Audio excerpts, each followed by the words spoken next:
Hello everyone, Avaira is here. Let's continue Pillars of Eternity. So, yeah, hopefully I didn't forget anything. I'm a bit late today, I'm sorry. You know why I'm late?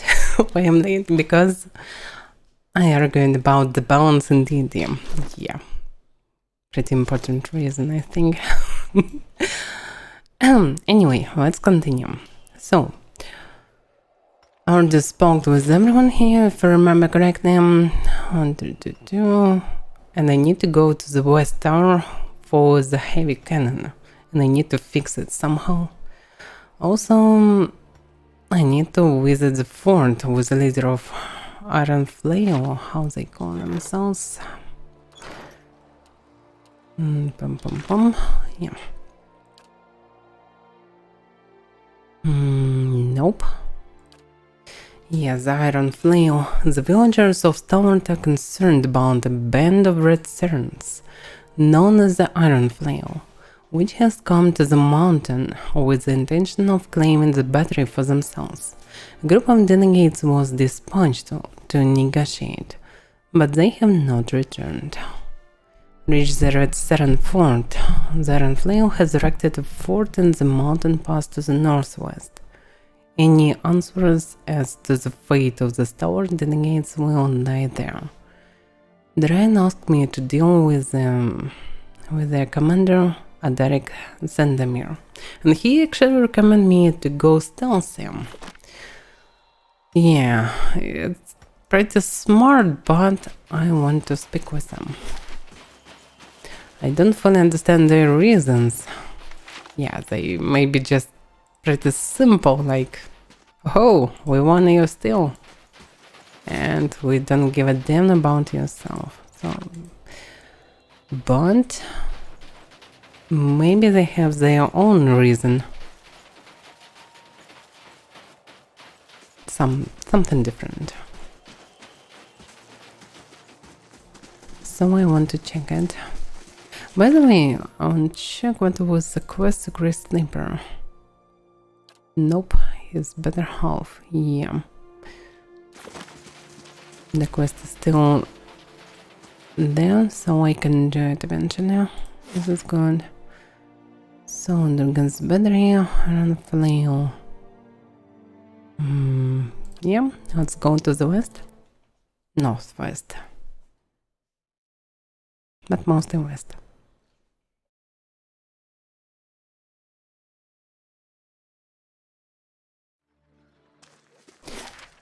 Iron Flail Fort. Logically, the tower should be somewhere there, if I understand correctly. But maybe I was wrong, the tower is actually can be reached only from the inside of Drugan's battery. Anyway, it's already dark. I'm not sure that we have some debuffs for the darkness. Probably not. So we can go freely, just normally. By the way, do we have yeah, mechanics bonus? This is good.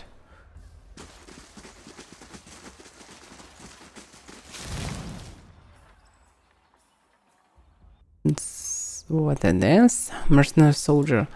So okay, even if the tower is to the west, it's probably not there. Okay, looks like we cannot speak with them. Should we actually start the fight right now? Probably not. Let's move around. I'm not sure actually the knight can help me or not with the stealth. Logically it should, but I'm not sure about this. The soldiers watch you warily as you approach. Once you are within speaking distance, one of them gestures with his pistol. Actually, they can't see us. That's far enough. What are you doing here? You lost? So I can speak with them. Okay. I'm here to speak with the commander. The commander is not receiving any more visitors. It's towards send you. Probably better to be fair because they logically should expect someone from Stalwart because they grab them people. Yes. Here, for your delegates. The commander has them in a cell. We'll have the truth out of them, one way or the other. As for you, Adric wants nothing more to do with messengers or diplomats. You're too late. But why are you here? Adric has said that there will be a great battle. We're here to hold the pass and defend Red Ceres. I was right. So they are not for the taking this. Interesting. He has seen this in a dream. Huh, the same vision. Interesting. So he had a vision? Just what he has seen is his own concern. Adaric leads us well. We don't question his orders. You've asked more than enough questions. Go on, get out of here. I won't warn you again. They wouldn't be so tough without their fort. Or their army. Fuck! Why are they attacking us? Yeah, okay. Maybe they're not attacking, they actually just switched to the hostile. Oh, interesting. So they actually here to protect the place. That's a problem. Because actually, I wanna help to protect this place. I don't wanna fight with them. Do I have any changes in quest?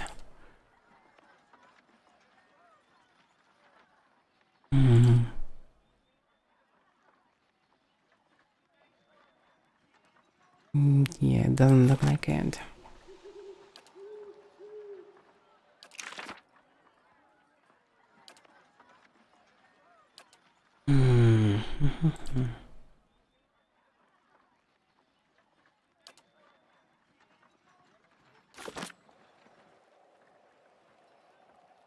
Alright. Maybe I can go stealthy without killing them, mostly. My thoughts will be as silent as my feet. I don't wanna kill them. But this is not the right game where I can easily slip through the enemy lines. But we can try this.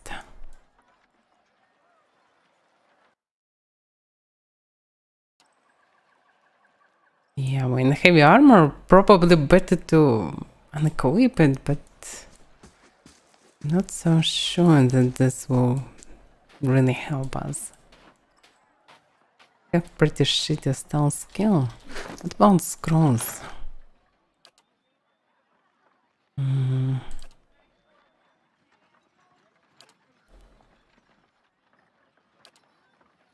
Maybe there will be some scroll of invisibility. Something like a massive invisibility. Yeah, right, walk in shadows. And the Avaira, the 3 stealth. Yeah, we can try to use it.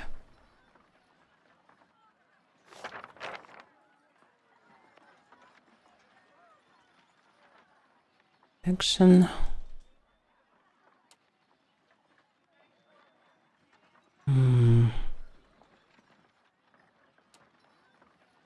Alright.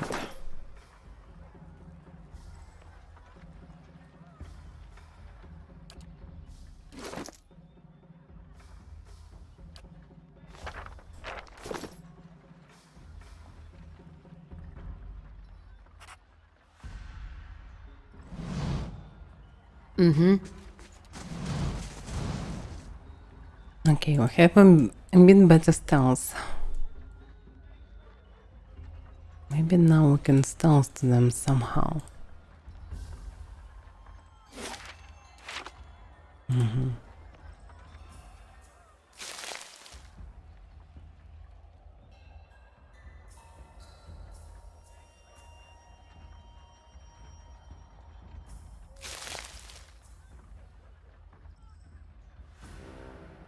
Looks like they better protected only from one direction. Or dog.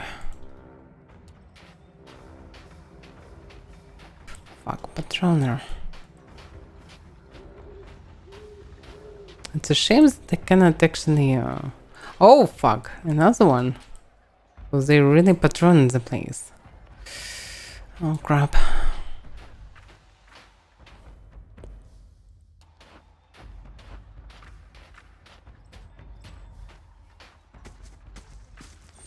Fuck! No! Oh, crap.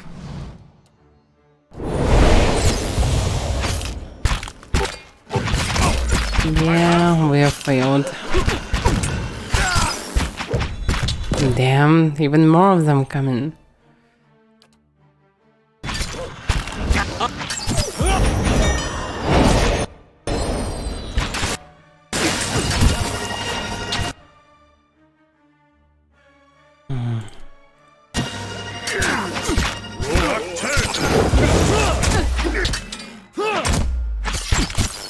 Okay, the armor is mostly.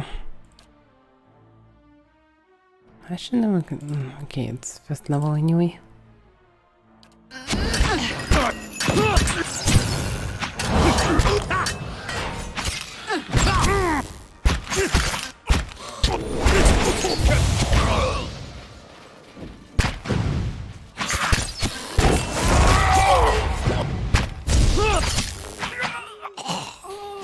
Okay, we murdered a bunch of people. I'm not happy with this.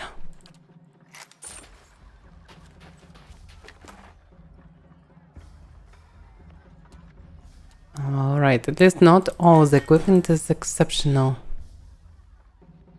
Infantry helm. In theory, we can use the equipment to go through. I'm not sure that this will work. Maybe their helmets can help. I can test it at least. Okay. There and there. Your will. How many helmets Yeah? do we have?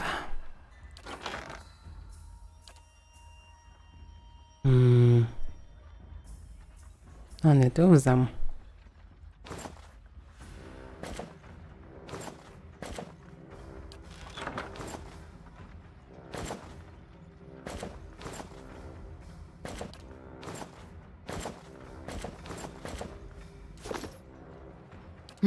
No. Fuck. Go from there, pause. Yeah?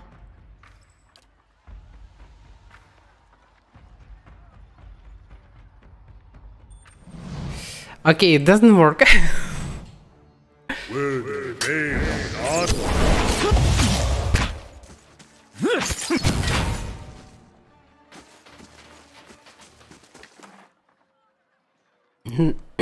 That's a shame.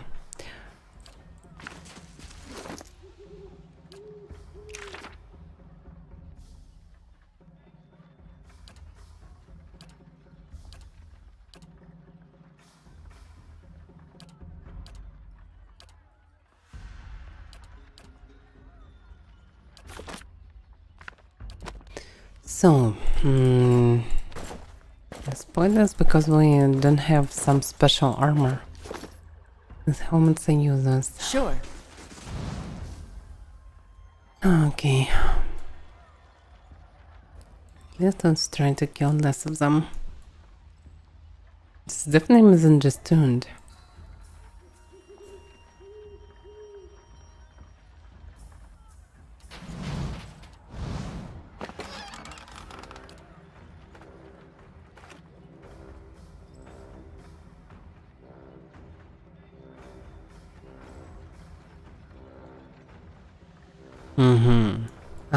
This is the way.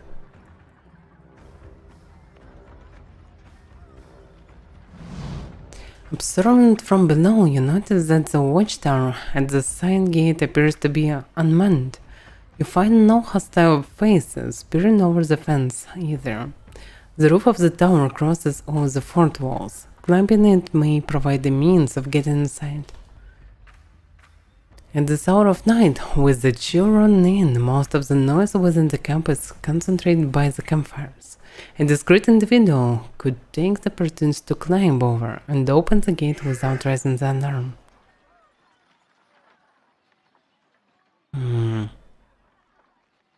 Let's examine the gate. Looking over the outer wall, you notice a gap beneath two of the posts. While it is far too small for case, a small animal might make it through. Yeah, but we don't have druid anyway. So let's use good old grappling hook. Grappling hook strikes the wooden beam with a disquieting thud. No cries of alarm follow. A few tugs on the rope suggest the hook holds fast.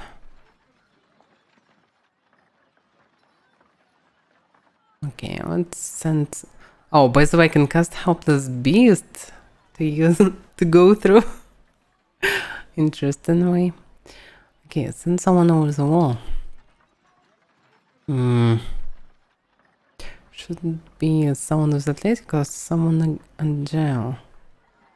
Logic and skill, so probably I can do it myself. You grab the rope and begin to climb, making your way up and into the watchtower. From there, it's a matter of descending the far wall to the ground once more. You get a first glimpse of the camp, shrouded in the evening gloom, and of the guard posted some short distance away. A moment's observation reveals the man is snoring, deep asleep. You creep forward to unbar the gate. But your footsteps are loud against the quiet of the evening, and after a handful of seconds you hear the guard jerk awake. You rush to unbar the gates as he shouts for reinforcement behind you. Yeah, because I have shitty stealth skill. But we open the gate. At least. Yeah, they're coming. Alright. It's pretty shitty that I'm tanking all this crap, but alright. Just paralyze them, please.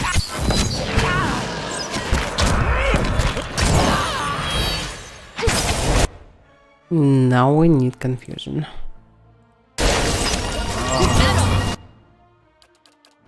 Why am I tanking everything? The fuck is this? I'm not happy.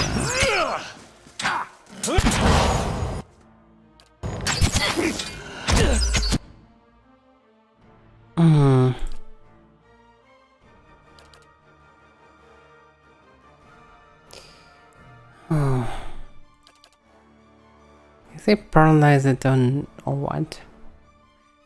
Looks like it.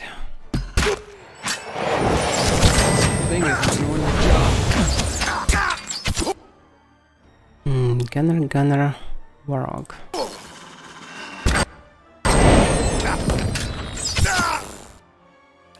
Fuck. This is so inconvenient. Yeah?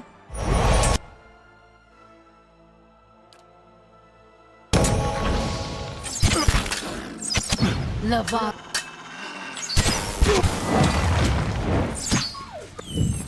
Why everyone is stunned? Why I should do everything by myself? It's ridiculous.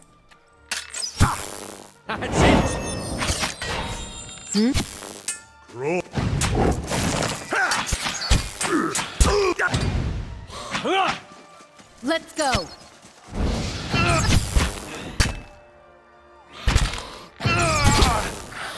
Yes?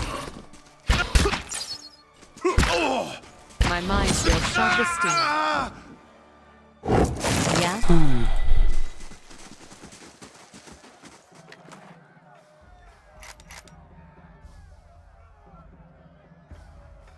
Yeah, so we have so many helmets, but there is no point of it.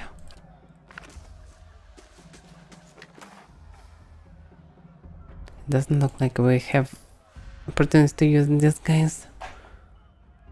Maybe it work only if everyone will use the helmet from them. I'm not sure about this. This all special helmets should be useful, logically.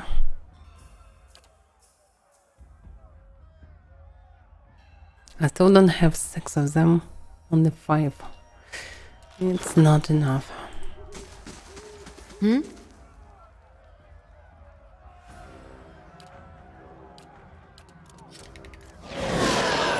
Sure.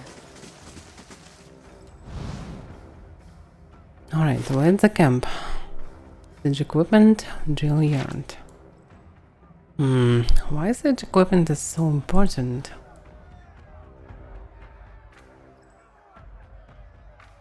This trebuchet is disassembled, but intact.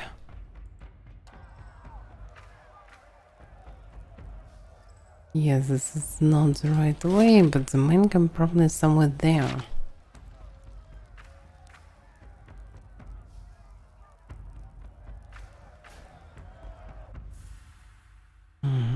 Rifleman.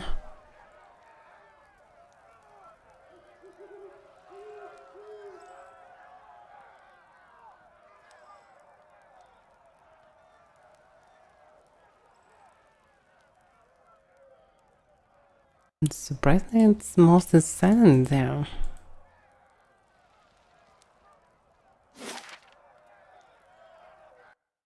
Yeah, logically the main part should be there.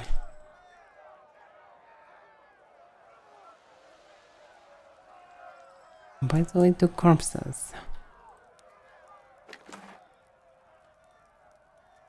Prayer bracelet.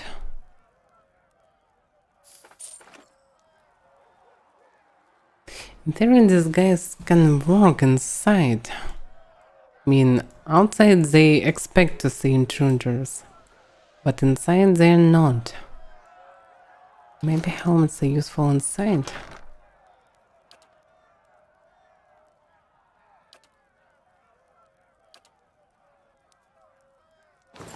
Okay, let's try again. So, champion, warlock. His warlock helmet. His infantry helmet. Wait a second, warlock is this. This is champion, okay. Archer. Okay, let's try to use it.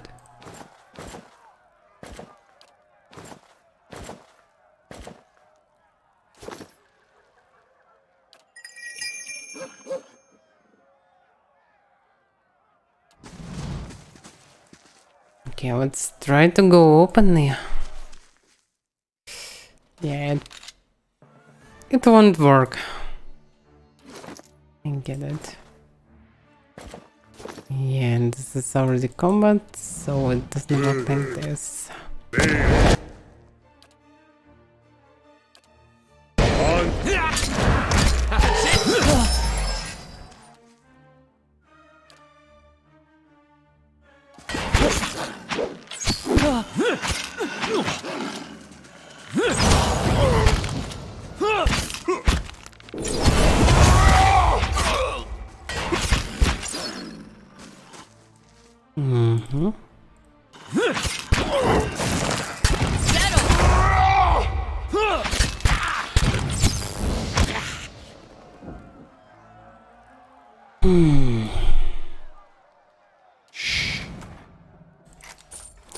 Okay, it doesn't work completely.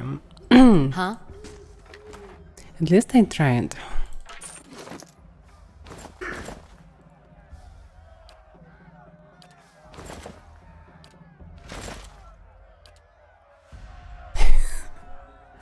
This helmet is so ridiculous.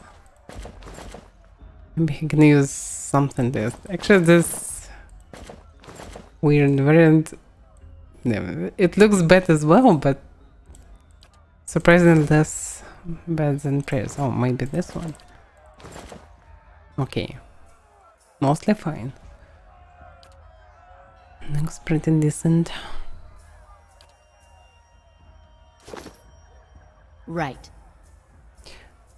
So the stairs definitely should lead to the main tent or something. Oh crap, fucking dogs.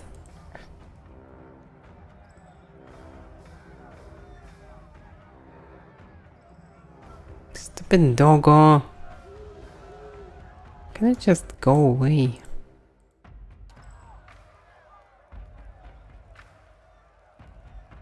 It all reminds me of Fallout Tactics. Or some commandos behind the enemy lines or something like this. Fuck faster! We failed.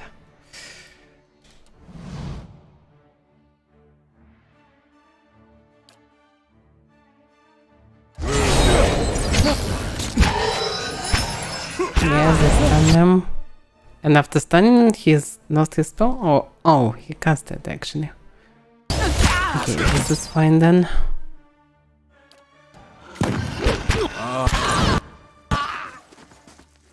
Wait a second, what's happening?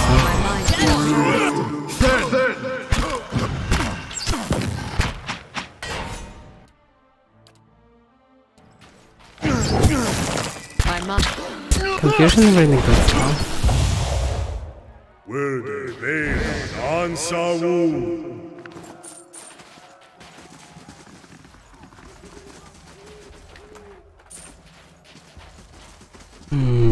So I was wrong. It's just a way on the walls for some reason. Steady does it. But this can be entrance. But entrance to where?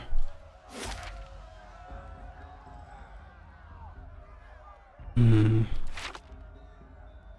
still have no idea where the leader is.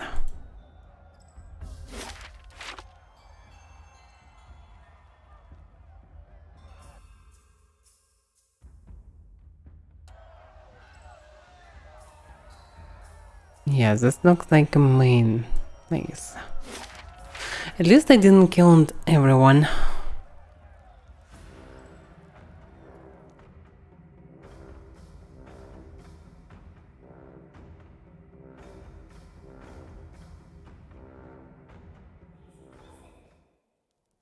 Please listen. Enough! I've had my fill of... What's this? What? Who are you? The Iron Flail commander is a younger man, lean in build. His brown hair is unkempt, his eyes fevered. At his feet is a grate, set over what appears to be a pit. You hear a smattering of anxious cries rising from the cell as the commander steps forward. He glares down through the grate, face a mask of rage. More of your scheming friends? Not a scrap of honor in the lot of you. So he probably, he saw the dream. He probably thinks that actually stalwart people will attack Red Serens. But it's not it. Please, calm yourself. I'm not here to fight. Just to talk, then? Like stalwarts' messengers? I've tired of their lies. I don't need yours adding to them. You want to talk? Set down your... Hendrik words die in his throat, his expression frozen mid-snarl. It isn't clear what's happened, not until you start to feel it too. Unbidden, your senses drift, as if your hand reached out toward the source of essence. You feel an ache in your chest, an almost painful sensation of being pulled forward. A sudden wave of memories flood your mind, clear as the day they formed.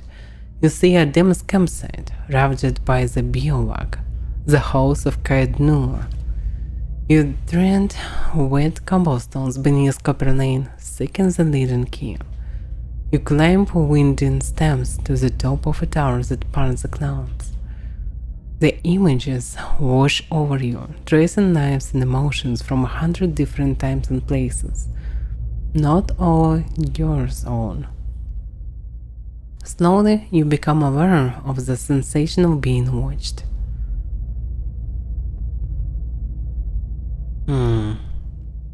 Let's reach out. You direct your senses, tracing the invasion to its source, Adaric. Conviction burned through him, bright as a brazier. For an instant you share in his emotion, and the source's desperation rattles about your skull. Absent context, the fragments of memory you see are just images. A small house across a field of vibrant purple flowers, a sea of armored keys and flapping banners waiting on your command. There is an uncomfortable moment where you feel your twinned awareness turn in on itself, and then connection is severed. Adaric looks startled, his face ashen. So you're a watcher? You sure he's not just a weirdo with an empty stare? I get those confused a lot. That's not... Adaric glanced around the room, his face coloring. That's not known to many. Not past these walls. I sense his fear, his shame. Why have you come? Why now?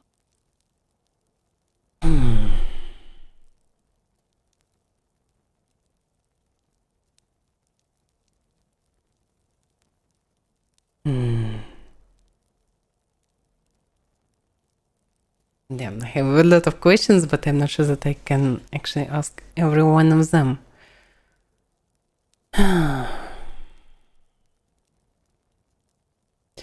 What did these people do to make you throw them in a pit? Stalwart sent delegates to discuss terms of peace.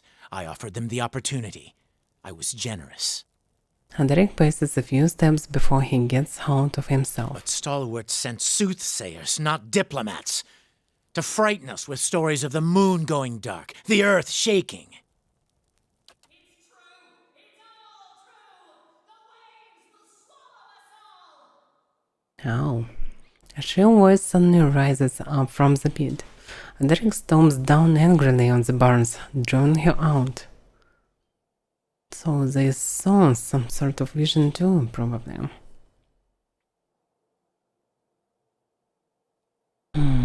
Perhaps you and I can talk now. You're nothing more than a mercenary for a village of people unwilling to put their own lives on the line. You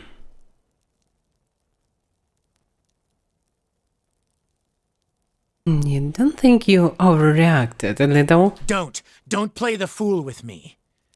These omens are meant to frighten me, to make me doubt my purpose here. But there is more at stake here than a village in the mountains. They dismiss my faith, call us superstitious. But what does Stalwart believe in? Iron and gold, and nothing else. I have tilled barren fields with my bare hands. What is gold to me? He looks down at the grate of the cell, eyes flashing with sudden anger.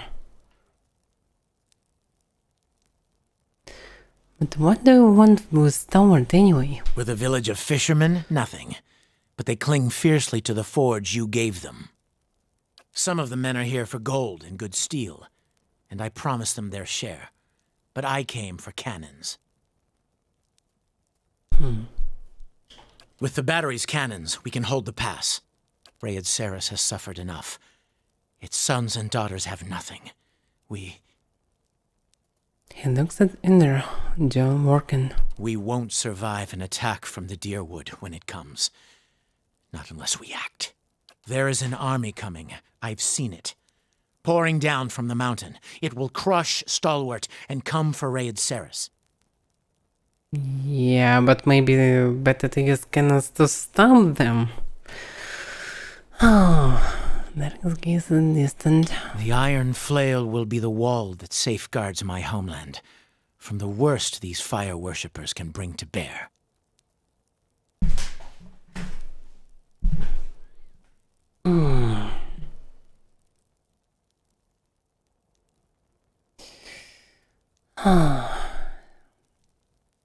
Action between the Duke's assassination and the Hollowborn's crisis. Druid's a little preoccupied. So I believed.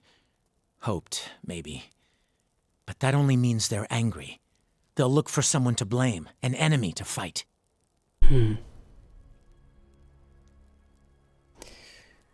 And also, you had a vision of an army. I warn you, if you think to taunt me, Watcher,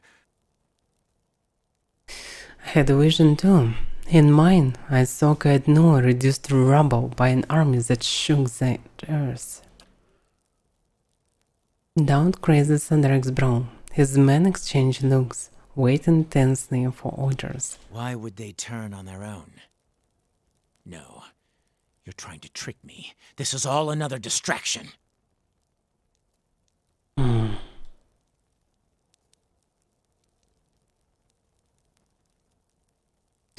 Oh, the distraction was so. You really think a bunch of backwater fools can do that? Hey, you can call them backwater fools all you want, but don't let them hear you badmouth their destruction. Sanderek looks at the door, frowning.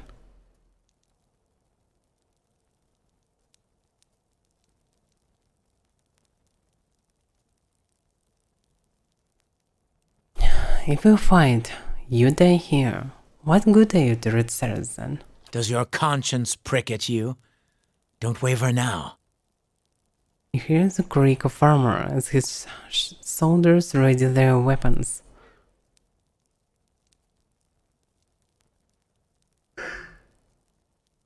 I remember thunder and 100 eyes gazing back at me. Any of that sound familiar? The thunder followed me to the temple at Dawn's Reach, and the earth split beneath our feet. Derek swallows and looks unsure. You read my soul. What did that tell you? That you're soft-hearted, but it hasn't seemed to stop you. And that you have seen and done a great many things. Things I would not have otherwise believed.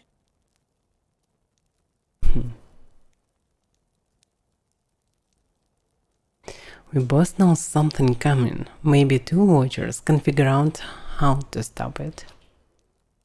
For several moments, there is nothing but silence in the cabin. Then you hear the scrape of metal as the Derek takes up his sword, only to lay it flat across his palms. I led my people here because I believed we were on the right path. I bound my soul to this blade as proof of my surety. There is a ripple of soul energy in the air, there and gone. And Derek looks pained. The sword's no good to me now. It's yours, for as long as you can wield it. What? I'll call in our forces from the mountains. Please, give me time to explain. You should speak with Stalwart's messengers. Perhaps you'll get some answers out of them. Interesting. At least we stopped the bloodshed. Where was granted severs the soul? What it is? And Derek imprisoned the Stalwart delegation in a cell built into the earth floor of his cabin. With the commander out of the way, they can be released. Yeah, of course. By the way, pretty universal text. He is just gone. Really, he just leaves the place. Something here With calls all me. his men. This is so strange.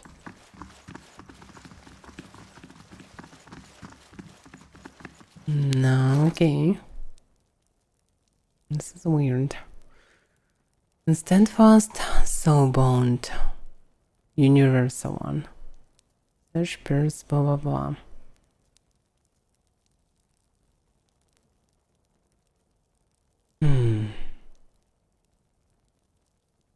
Shouldn't bind it.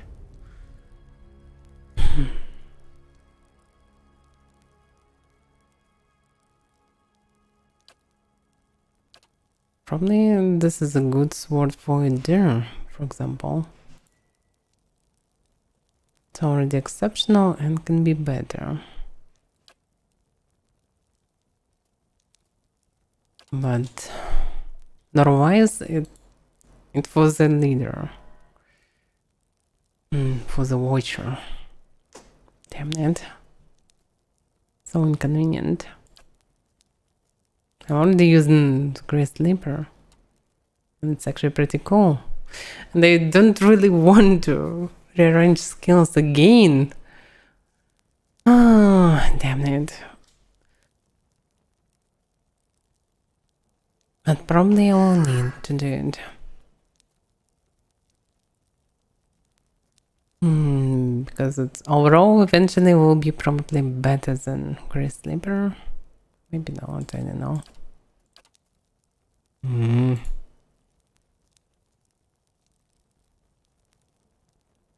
It's authorized in resolve, but I don't need resolve anyway. I already have maximum I need.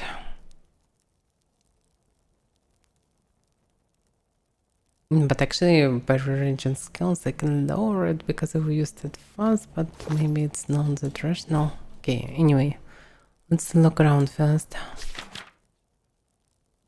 Okay. Attack speed. Ring gloves. I'll take a look.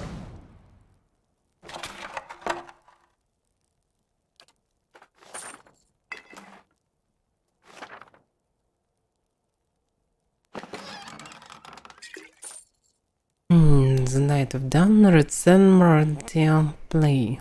Part 1, Charity and Generosity.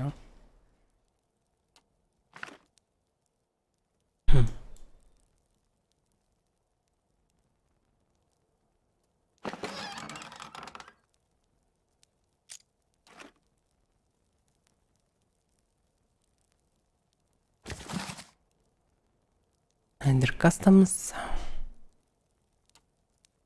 I probably already read it.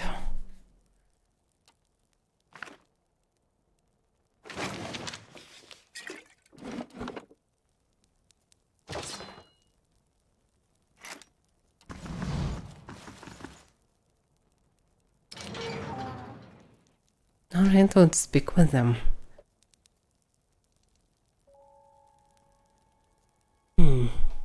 Oh, thank you. I thought we'd never get out of here there.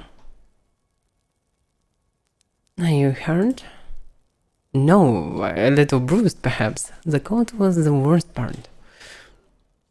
I don't know how you managed to talk that man down. He was practically foaming at the mouth. And now he and his men are still skulking around the mountains. I'm not sure letting him leave was the best idea. The commander wasn't the problem. One of the delegates points an accusing finger at another, a woman standing apart from the rest. We might have come to terms if she hadn't got at him, shouting at him about omens and curses, demanding he leave the marsh. You know how superstitious the Red Serents are. The commander went white as a sheet. She sabotaged the meeting. The woman in question is dressed in unassuming robes. She bears the accusation silently, her eyes closed as if in prayer.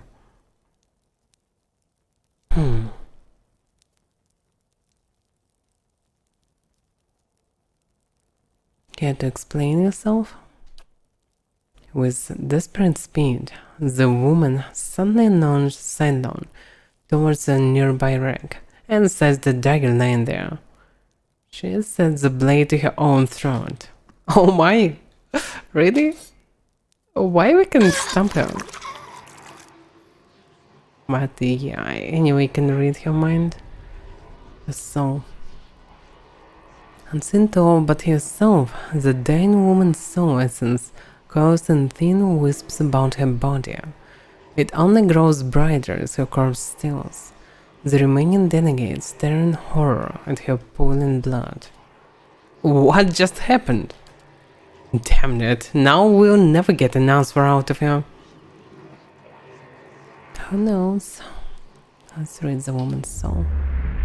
You reach out and brace against the sudden flare of pain and fear, digging after less recent events. There is a copper taste in your mouth, and the pain like fire in your throat. Under the brute terror of death, you find a comfort and thread of resolve, of satisfaction in duty fulfilled. You follow it. It leads you stumbling into another memory, as whole and vivid as the first. You walk the dark halls of an abbey, dimly lit and quiet. Your footsteps loud, a blur, and you are standing in a dimly lit room, facing Robert Almal. You recognize him as Kaoto, the High Abbot. He beckons you forward.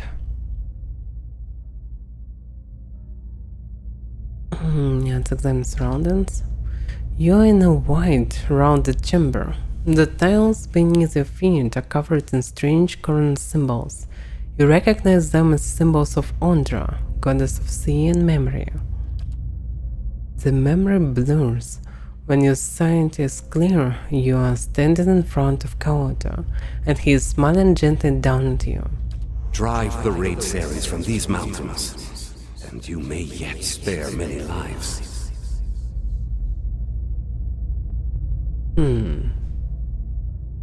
Interesting. The Tidebringer will be here in a week's time. Should you be delayed in your travels, report to him as you would to me. He will enter the reliquary and call off the army of Iris in my stead.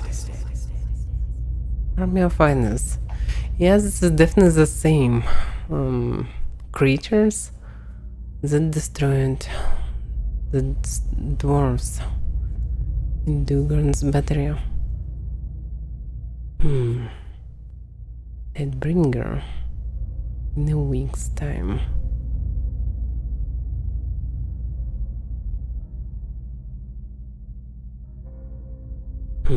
Interesting. If you are caught, sister, you know what you must do. I will pray for your return, but we will take comfort in the knowledge that you have joined the rest of Ondra's favored in her keeping. Interesting. Hola, Maxero. The one jar you lose from the memory, linking you back into the moment of the woman's death, and then into your own skin. But traces of her memory join yours. You know the path to the abbey to which she was to return, buried in the mountains to the north. So another reason to visit this place.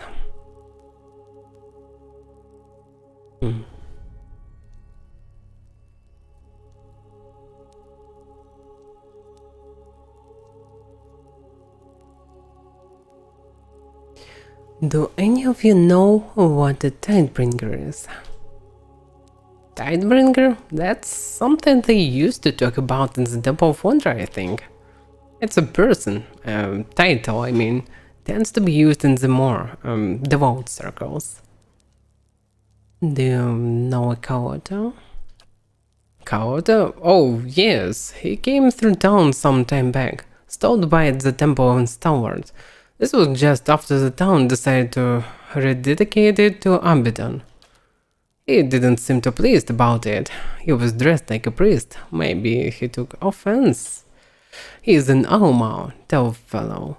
Very polite, considering he is apparently the leader of some fanatical sect.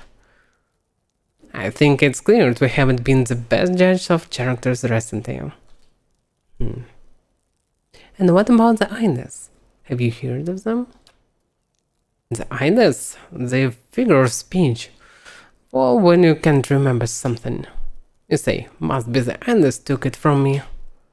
Yeah, but there is a story to it. They're supposed to do the bidding of the Lady of Lament. Other points, and they come out of nowhere, wipes it from the face of the world. That's why whenever something up and goes missing or gets destroyed with no one there to see it, you're supposed to thank Ondra that the Ides didn't come for you too. So looks like their ancestors know them. Interesting. So, do you know anything about an abbey to the north? I've heard of something like that, an Ondrit stronghold. Not the kind of places that welcome visitors. Is it where she came from? The delegate points to the dead woman. Yes, and it's where I'll find the reliquary, so I can call off their army. What, another one? God, it feels like everyone on Earth is after the battery now. Why would these Androids want the red sirens out? I doubt it's for Star Wars benefit. Competition, maybe?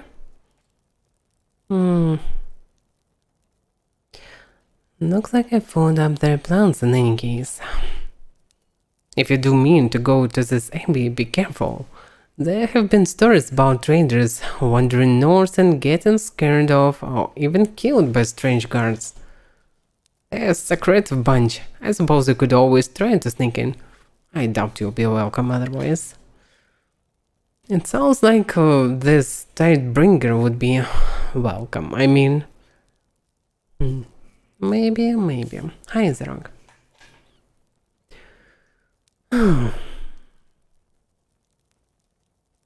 Maybe I can convince them I'm the one they've been waiting for. I hope so. I imagine the abbey is heavily guarded. A sudden different crash from outside makes the delegate jump startled. Rumbling like thunder follows. You hear further sounds of smashing timbers, panicked screaming. Gods have mercy. What is it now?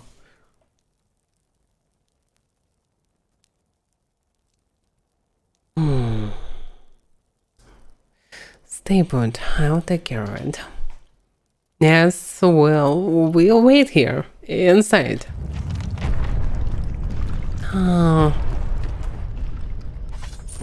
It probably can't be this army. Otherwise it can be cannons? Yeah, maybe just didn't wait for me and actually decided to attack the place. Or maybe they decided to help me, because they see fleeing people outside.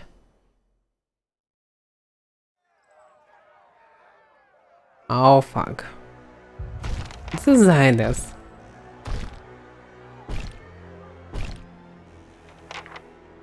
They doesn't even look like a golems, probably. They mostly look like a lone dead titans or something like this. And their body used for some purpose. Maybe just for distraction. Okay, we found them. By all the stuff. Yeah, we shouldn't rush to them, I suppose. What can we do? Okay, let's buff it first. And immune to blinded, charmed, confused, diseased, dominating, poison, second, unconscious. Nothing about paralyzing. But they probably tough as fuck. But okay, let's try this. Boom, boom, boom.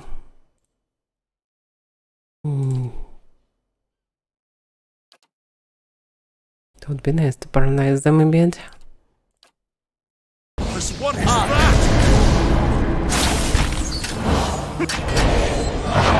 that. Nice, it works. Now we just need to continue it. Throw paralyzing flame. And flame column. This is Why are you standing there? Yeah. Stay far away. Mind wave. Yeah, it doesn't work like this. I'm sure this works normally, but okay. They farted is higher than 100. Oh my god. 54 defenses. Yeah, not bad. Yeah, I should continue with flames.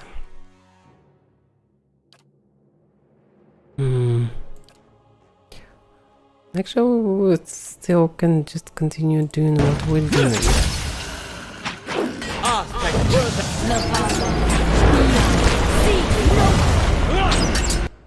Still not bad. Okay, first one is dead. Go for the second.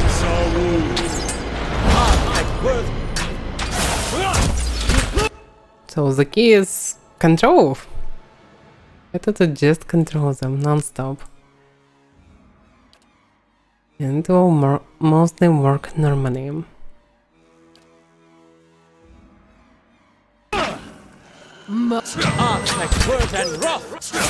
My mind feels This isn't. Yeah, they're pretty dangerous. The last Macfolk falls. A tide of essence sweeps through the ether. It washes over you, and you find yourself in the memories of the Ines. The hulking creatures surround you. They are sinew-wrapped skeletons, clunking and screeching in the semi-darkness. Their bodies fill the air with the tongue of metal and the mask of sweat. The cavern in which you stand, it looks like a cavern anyway, glows with a dim ambient light. Still flashes as the eyelids shift and stir. They stamp their feet and groan in rasping, metallic voices. Their restless energy prickles at the back of your neck. And in the aching rumble, you hear something familiar. It's the pounding noise from your dream, the harbinger of a terrible army. You begin to wonder how many islands are crowded around you. You suspect there must be scores of them, maybe more. It's difficult to tell how far back this chamber goes, or where it is. Ahead you see a glint of light. It might be an exit. Already, however, the vision is starting to fade.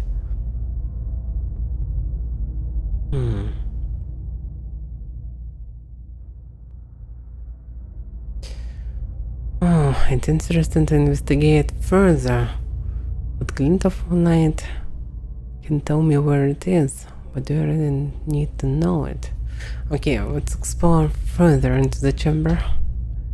You push past the lumbering eyelids and cling to the wilting shreds of the vision. The cavern broadens before you. It swells with echoes until you hear the groaning, grinding sounds of the eyelids all around. You pull yourself onto a glowing crystalline outcropping and survey the expanse of blunt hands and piston arms. There aren't scores of them, there are hundreds. The vision ends, returning you to the frozen and blood-churned mud of the fort. Yeah, hundreds of them can destroy probably everyone. And Derek. Derek appears to have taken some blows. There is a purple bruise along his temple, and his armor is dented in several places. He looks rather dazed. Those things, they came from all sides. The delegate... No, you were right. The visions are true. And Derek looks you over. You fought well. And I'm glad to see you've come through in one piece. Not many of my men were so lucky. I'll take what's left of our forces. Those that will follow me further up the mountain. We should be prepared when those monsters return. We can defend them if we work together. I have seen already that there is little you can't accomplish. And Derek bows his head and turns to the road. Okay, this is good that he Those is things sure still seem alive. angry for something that's got no face. Oh yeah, maybe that's why they are angry. Because they didn't have faces or eyes. right. And by the way, level up Your thoughts must flow deeply indeed. for everyone but Green Mother for some reason. Oh yeah, I need 53 more experience. Sure. Let's look around.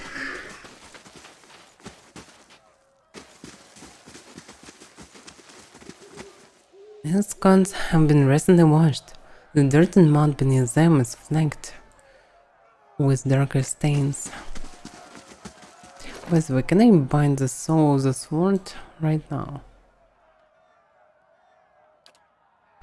Are you sure you want to swap with steadfast? Once bound, this item can be good by any other character. No? Can you unbind the weapon? Looks like no. Ah, that's the problem.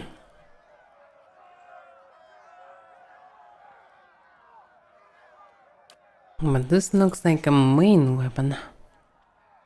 I mean, the weapon for the main character. It's the only universal soulbound weapon. So why not to use it? Maybe it's somehow connected to the story as well. Actually, it's not the worst choice. I can reassemble my build again to one-handed with shot to be also a bit tougher. That actually would be useful. Alright. Aha, I can sever binding.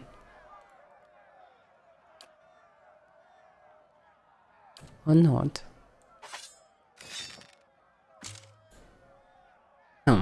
I can sever binding with it, but not with the Grey Sniper. And I cannot use anything but but the Grey Sniper. Damn. Okay. So it's pointless. Okay, Serbian. Alright, so it's for Dur, I suppose. And then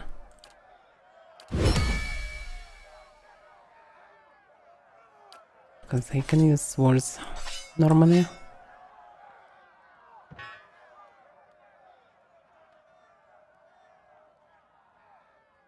Kill 5 enemies with steadfast with critical hits to unlock the next level.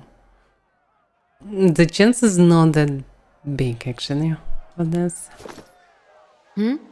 But okay.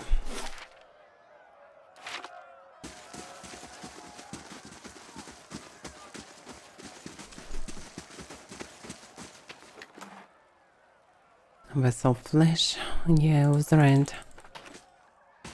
So they are just animated undeads. Interesting.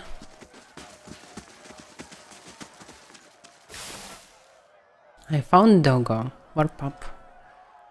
This plump brindle-coated puppy already boasts a disciplined Baron, but only until it spawns something to play with.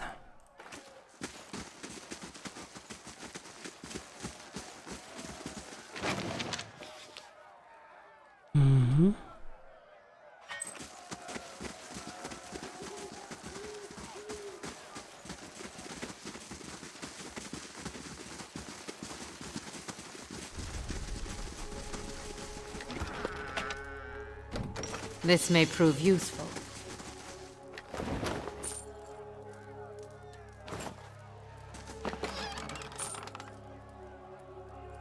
It feels like in DLC, some items or maybe all items can be found without stealth mod. But I'm not sure that I'm right. My love, I have enclosed some coins from Stalwart, so you have proof that I arrived. You were right, I'm colder than I have ever been, all the more so for being away from you. The kids here are as cold as their land. They do not hate us, as the Deerwoodens do, but they are mistrustful and proud. The commander has sent for delegates to start negotiations. Perhaps by the time this letter reaches you, we will have moved into Durgan's battery. Stalwart has no soldiers, only a handful of guards. Ephraim says he went to look at the battery with some scouts. I did not see anyone posted atop the tower. Without those cannons, they would be foolish to do anything but surrender. If not, we are sure to knock the fight out of them quickly.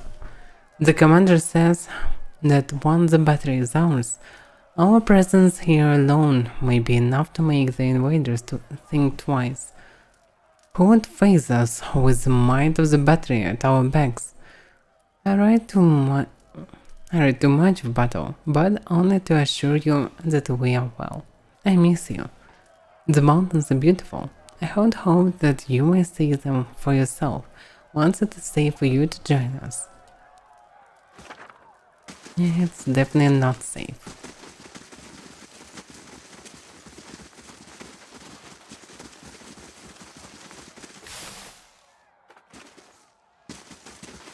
I shall do as you ask.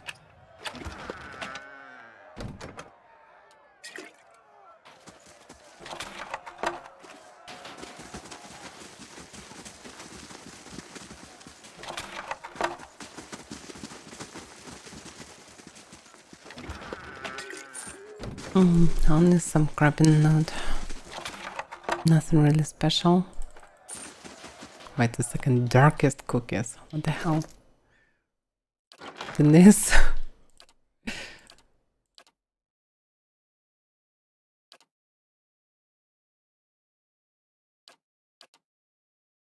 No, what type is cookies? Yeah, darkest royalties cookies.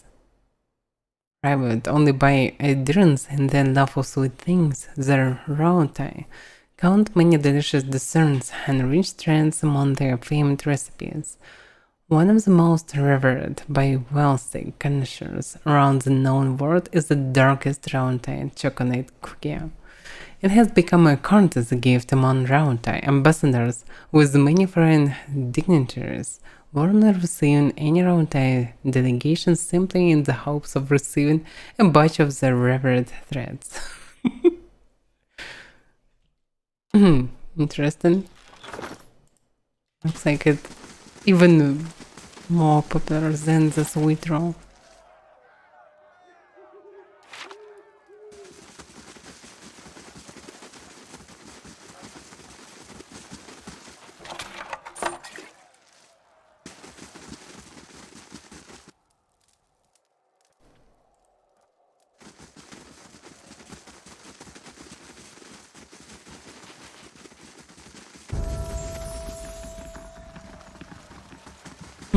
Now everyone is ready to level up.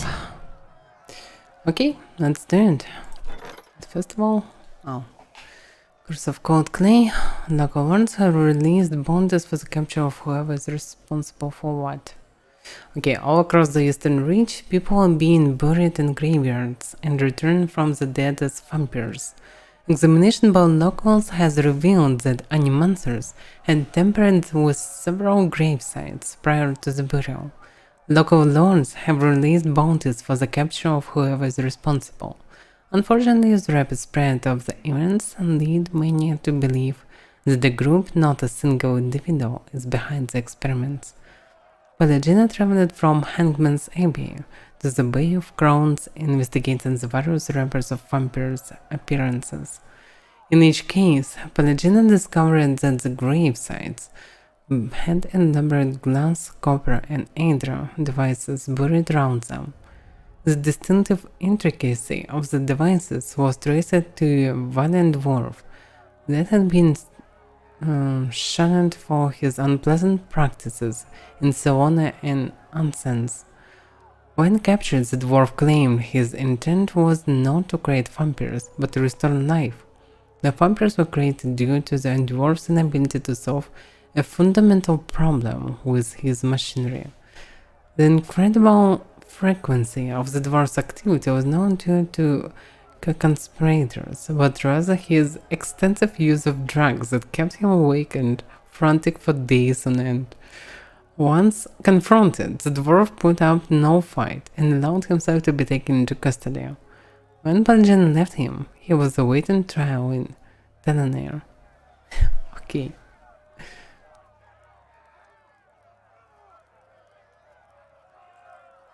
Okay.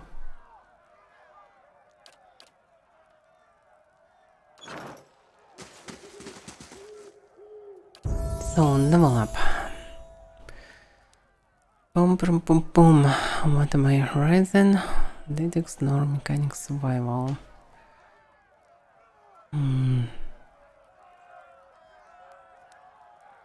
Athletics or war? That's the question.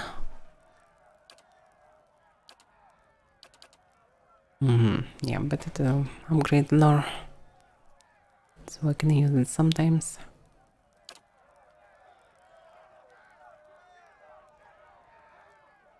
what it is. No, I don't need this crap. Bonus level spells.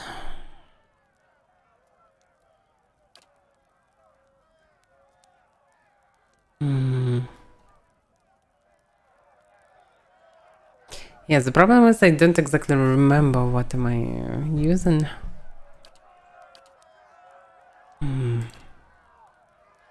I probably have adventure weapon focus.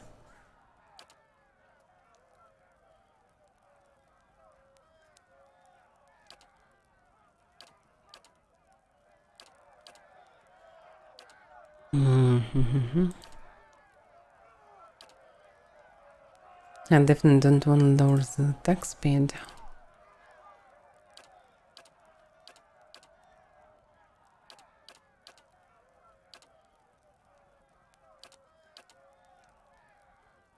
Yeah, so actually use us mostly.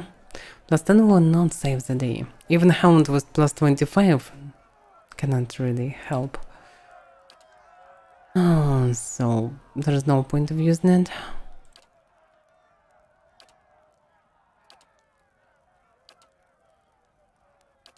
Ranged recovery one more. Nope. Damage reduction. Yeah, logically not the worstest variant, just to take all the resists and be protected from all the crap.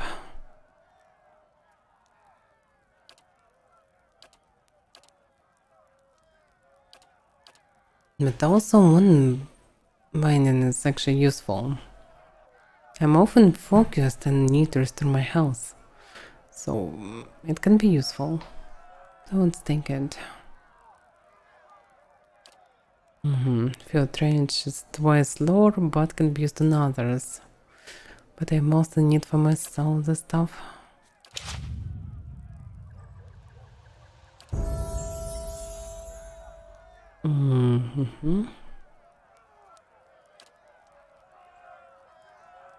And that's it.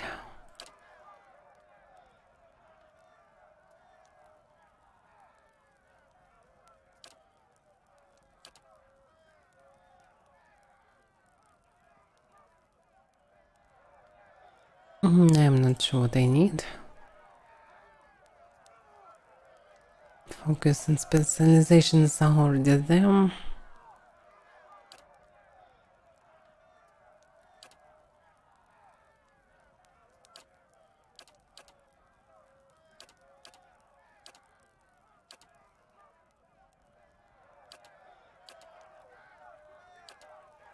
I'm not sure about vulnerable attack.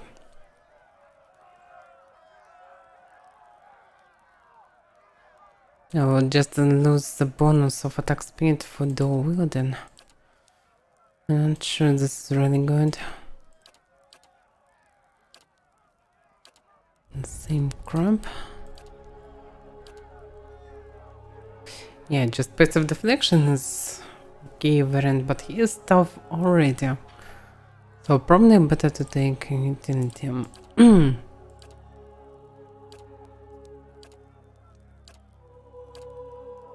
By the way, mine is engaged.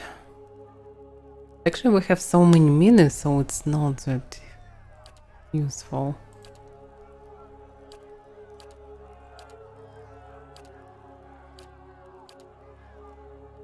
So let's take field range. Definitely will be useful. Athletics. Boom, boom, boom.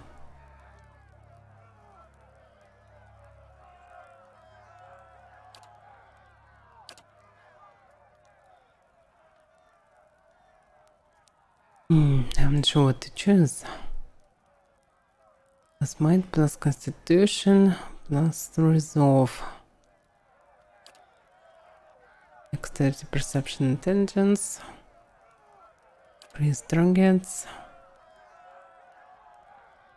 Now we revive.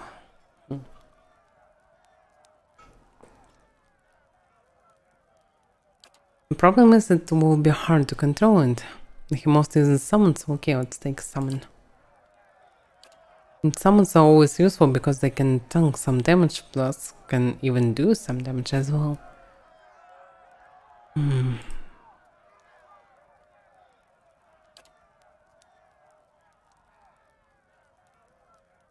Allows the character to imitate the brutal opportunistic strikes frog with sneak attack. Taking advantage of opponents when they are at their most vulnerable. Yeah, and no explanation. Probably while they pronounced paralyzed or something. Actually, not the worstest variant. I often use control stuff. And he still can take savage attack. And actually a good one. Let's take it. But it's model. I'm sure that he can use it with something. Maybe already using something, or maybe not. I doubt that he uses something more useful than this. Let's see. Following your lead.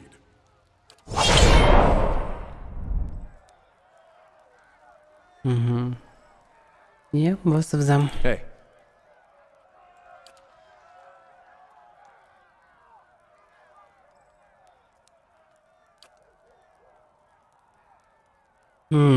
He's invulnerable attack. I'm sure that this is really useful for him. I'll try without it and see what will be. Oh, boom, boom, boom.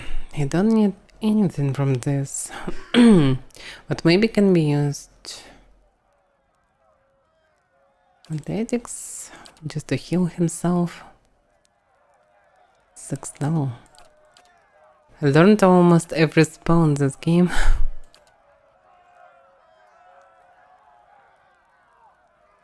Okay, what is this? Oh, and dazed.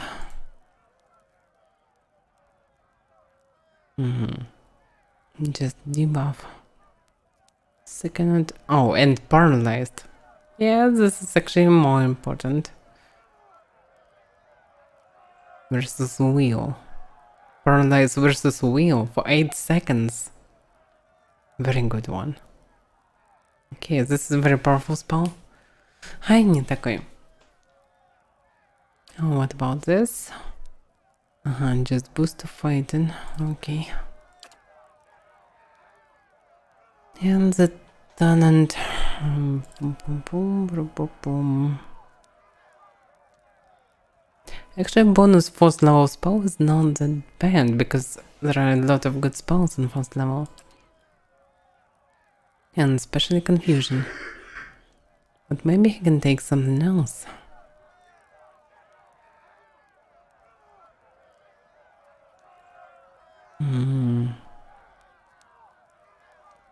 But I'm not sure what he can use.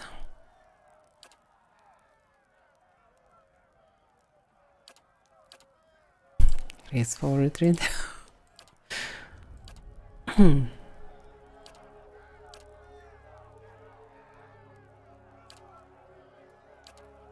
Yeah, maybe better just to take field range. Deflection, yeah. To rest. Per encounter. Yeah, it can help push in theory, but still not that good.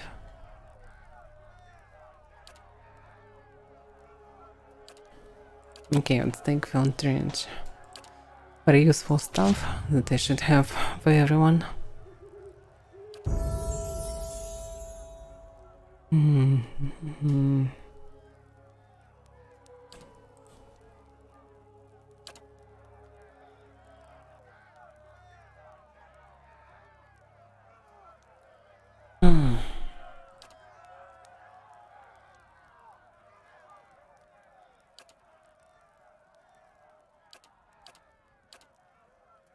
I already have boss ball style, so I'm not sure what I can take for him.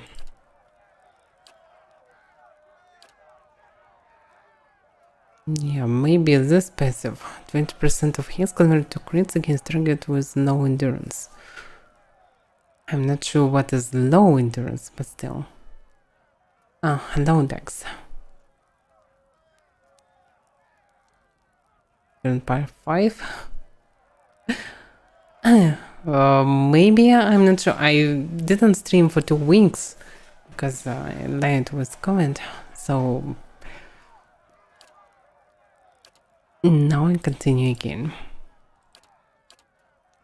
Actually, some parts are not really parts because some streams was broken into 2 parts because of the connection. So really it's around 12 parts probably.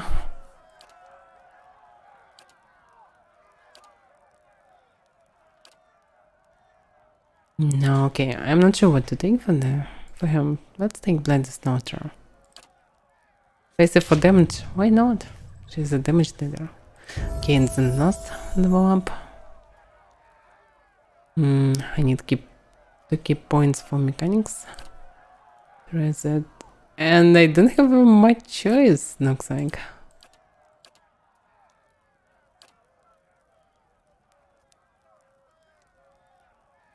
Alright, disintegration. Looks pretty cool. 1 per encounter for target stun for 4 seconds. Actually, not bad. But I definitely need to raise max focus. Eventually, it's pretty useful one. So let's take it. Yeah. Huh? With this monocle, she looks a bit weird, but noble. And she actually uses noble style of weapons, so yeah. Surprisingly, things match each other. Alright, so now we know that some eyeless giants trying to destroy the world, I suppose. Because we awakened the White Forge. Or maybe not because of it, it's hard to say. And I probably need to... Yeah, I definitely need cannons to stop them, at least. Also, I need to visit this temple. And probably the temple is more useful than cannons, but cannons can help people while I'm actually trying to find this damn temple. What the hell? Manbogra? Whatever it is. Okay, another nasty dread.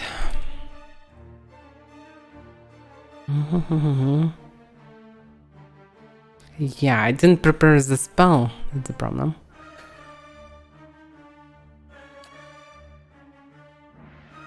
It's in the fun field on the magic area around the 2 points. Press now beneficial. Okay, it's different. It looks almost the same like this. So, yeah.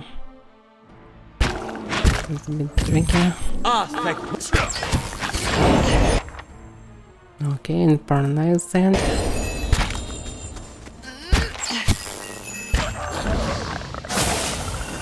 Okay, it's already dead.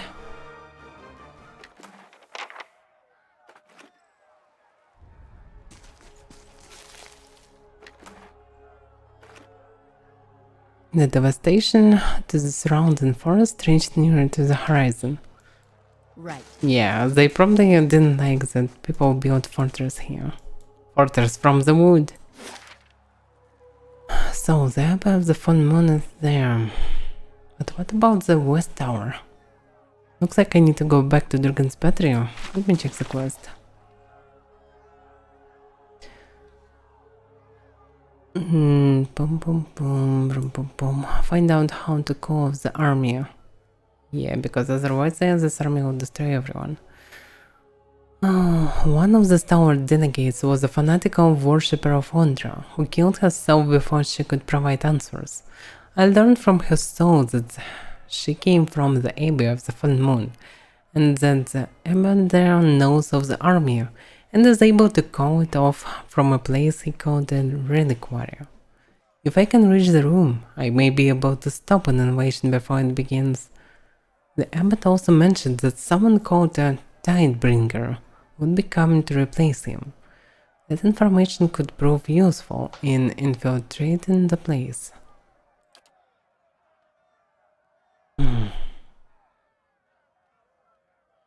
It looks very obvious that you will use this Tidebringer name and use it to actually infiltrate the place.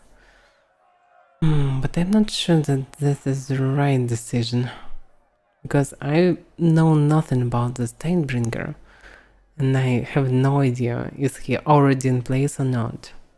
And lying from the beginning probably will be not the smart decision, especially because these monks really actually know how to stop the army, and if they plan to stop the army, so they probably allies, not enemies.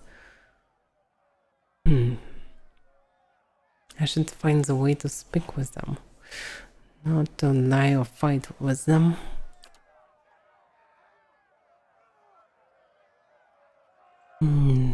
Alright. I need to find the temple and stop the threat. But what about the cannons? Read the cannons. The heavy cannons at the top of the west tower of Drugan's battery were once a powerful defense. They could be a valuable safeguard for the battery and me. I sent the west tower. Wincre told me that the heavy cannons are at the top of the west tower. However, she also said that the workers should center claim them were attacked by beasts. The problem is I have no idea where is this west tower. I need to go back and see. And by the way, you probably need to rest. Let me check the book of spells.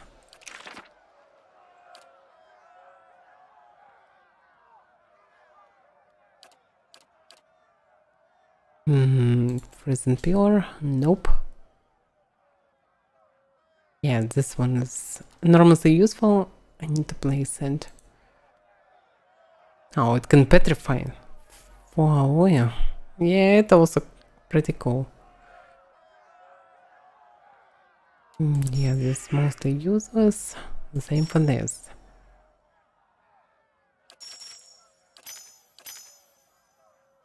Chain Lightning. It also can help the enemies. There is not much point of using it. Oh, by the way, 10 damage reduction bypass. Okay, this can be useful. Now that I'm reading this card, after stream I will, but not in the stream. Sure. So, let's rest. Security rebels and vicious mercenaries will attack the stronghold in 4 days. What a vicious mercenaries! Oh well.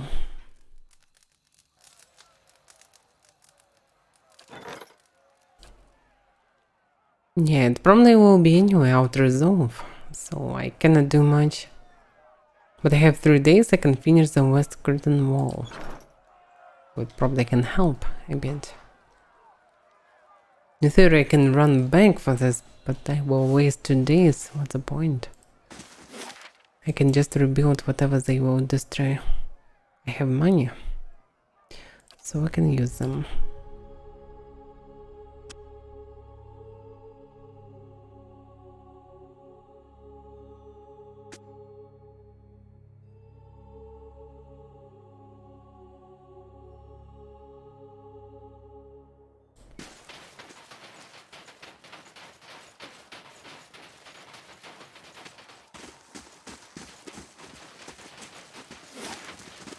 So I know only about one watchtower, and I thought it was East Tower.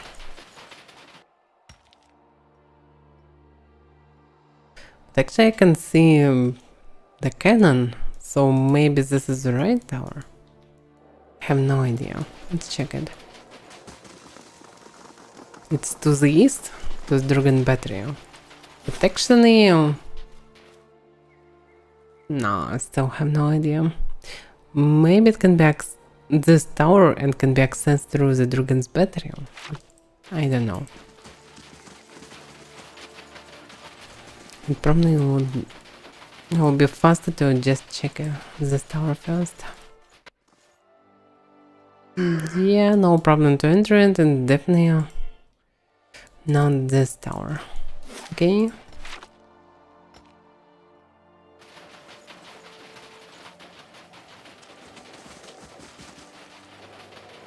Oh,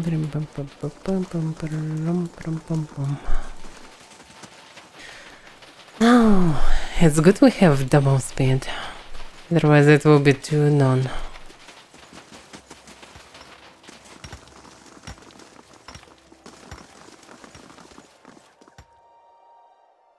To the Great Hall, to the White Forge. What is the Great Hall?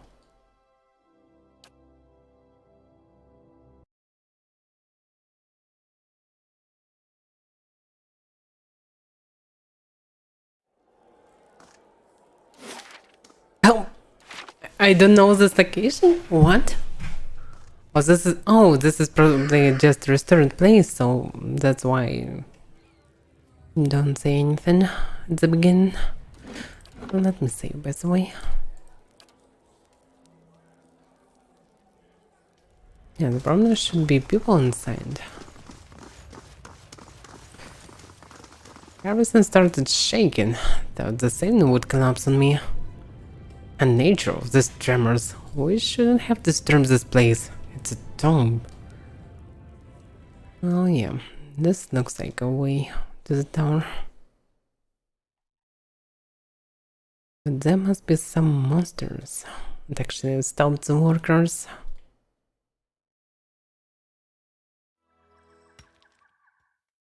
Oh yeah, looks like it. The West Tower.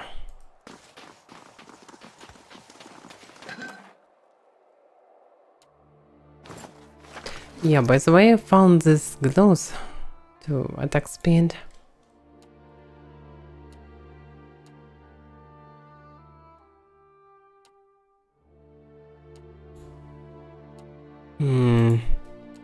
Yeah, I can't use it myself normally.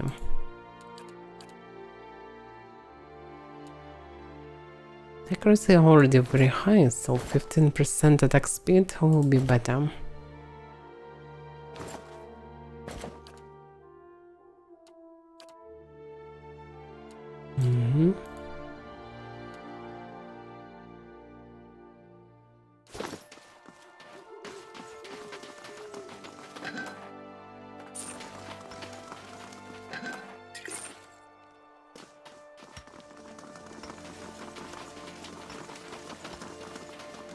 It sure is good seeing you. Nobody's been able to push those monsters out of the tower.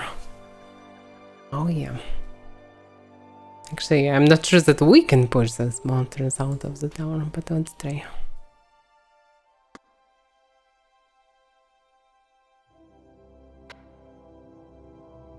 So... There's a lot and that's so slow. Okay, finally. We're there. We should be careful. Because who knows what will be inside.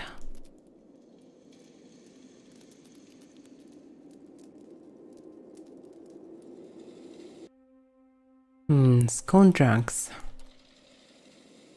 Skull drugs.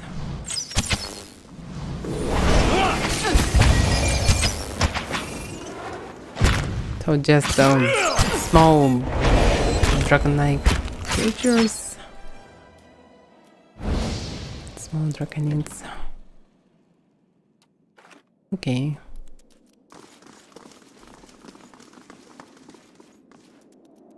Skulldrag. Wait a second, something isn't right. Skulldrag are the Batmans of sorts, if I remember correctly. Let me see.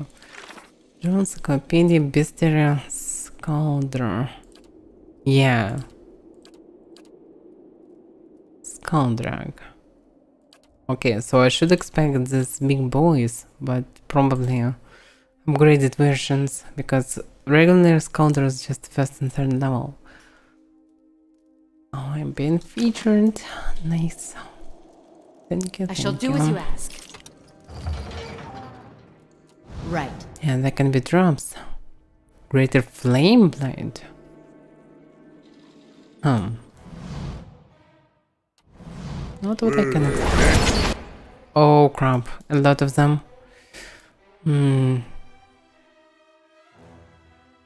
Immune to everything but not the paralyze, so it's okay. Bum bum bum bum bum bum. Buff ourselves and I need paralyze. Massive one. Oh, it's so powerful! Oh my god. Yeah, looks like the spell one of the best in game for now. Enormously big alloy with paralyze and debuffs. This is so powerful.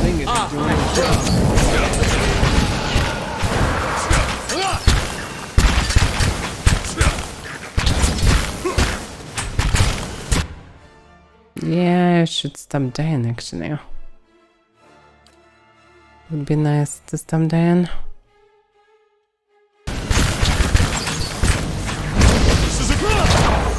Yeah, they're doing a lot of damage.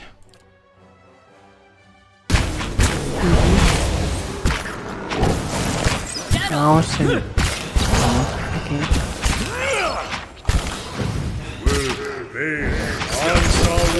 Yeah?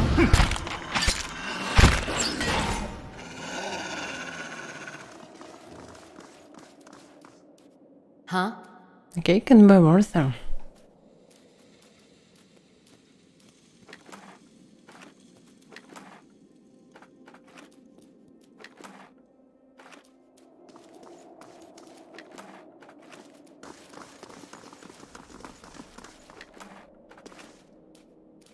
So, looks like the place is protected not by scoundrels, but still by the guards of the forge. This is strange. But probably on some places are still this scoundrels. Okay, let's look around. Nice and quiet. Scout drag. Okay, scout drags from the high level versions of scoundrels. Scout drag's creature. Probably creatures can stun.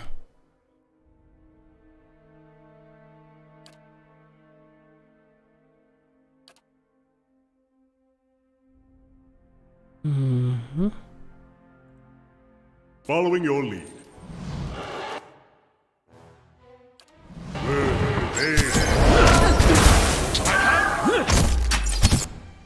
Yeah, I probably can use some confusion, maybe. This isn't working.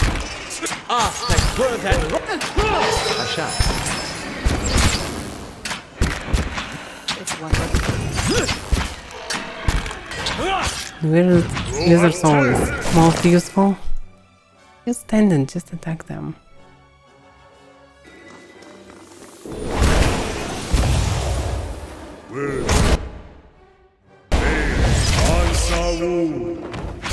I have them. Yeah? Map shows the pinks and passes surrounding Durgan's battery. Faded red circles mark choke points.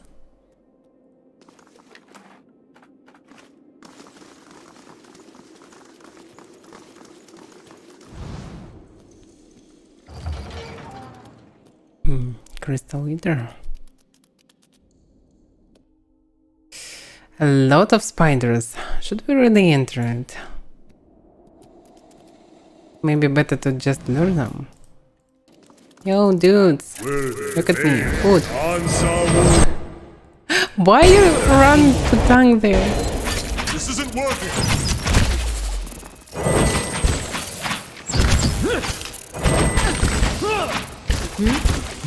Different. Actually, mostly can play throw probably everything there. Damn, look at him. Stance. What was her eye? Yes, use it. Oh, it's no class behavior. Crowd control.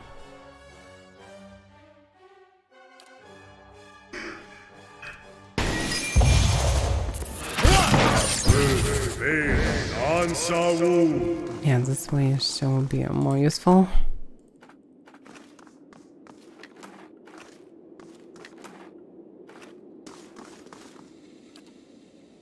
Hey.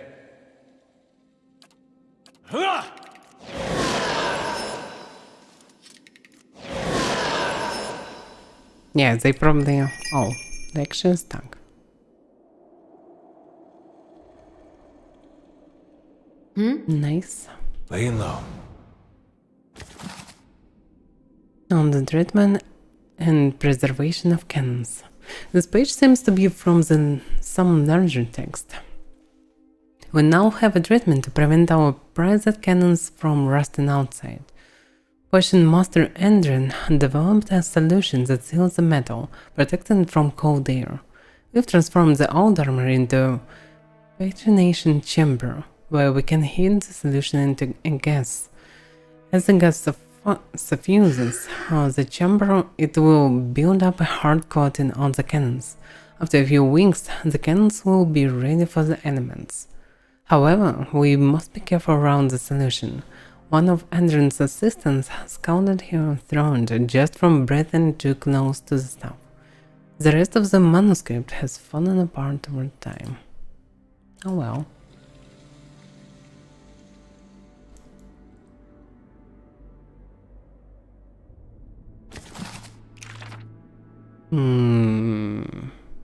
Okay.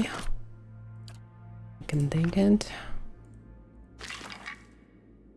Cannon range gear. Alright.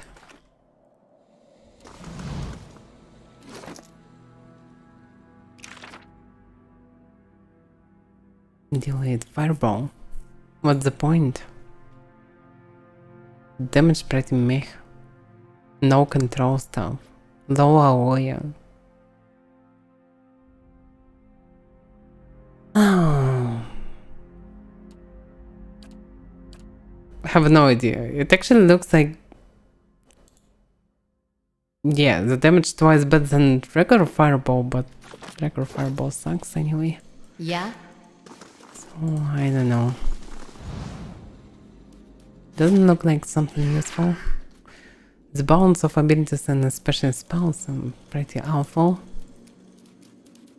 Hopefully in the second game will be a bit better. School drugs. Well, I probably can just fast forward them.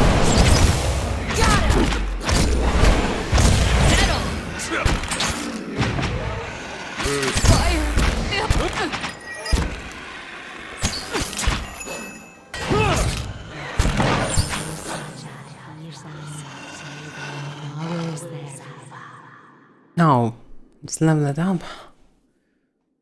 So... okay, rest in the lair of a sky dragon. Where I can find a sky dragon?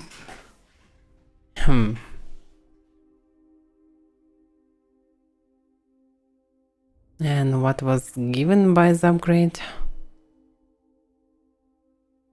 Chance to cast return instrument hit, probably. Shock damage. Maybe it was already. It's hard to say. Anyway, I need to find the sky dragon. Need to rest actually in his lair.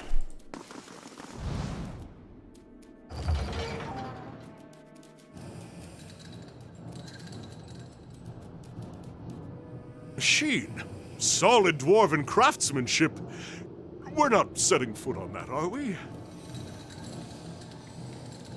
Yeah, we probably will. Actually looks like elevator. It probably lure all these bad things to us. And we will need to fight with them. So better to look around first. Where they?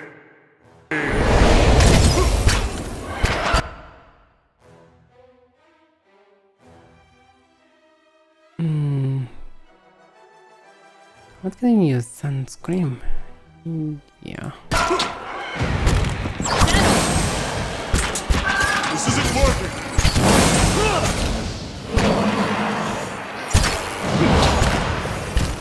This isn't working.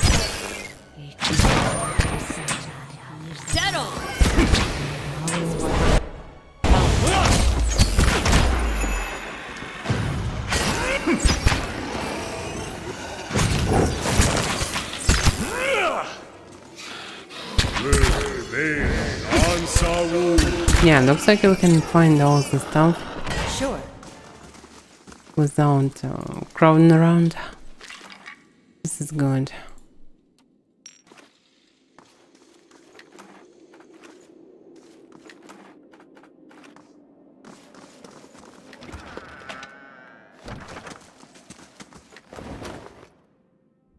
One tower has an excavator. 25 defense against poison attacks to survival for perception. Really? Plus 4 perception. That's a lot. Really. Okay, interesting. And I'm using just plus 2 perception. Yeah, plus 4 perception is a bit better.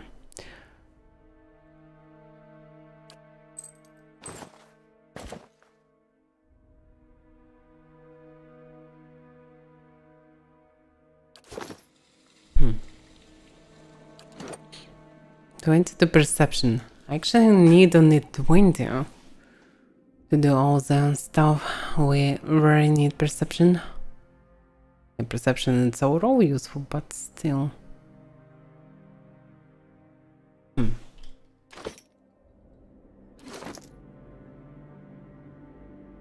Naturally, with such items I can rearrange some skills. And then to dexterity or constitution.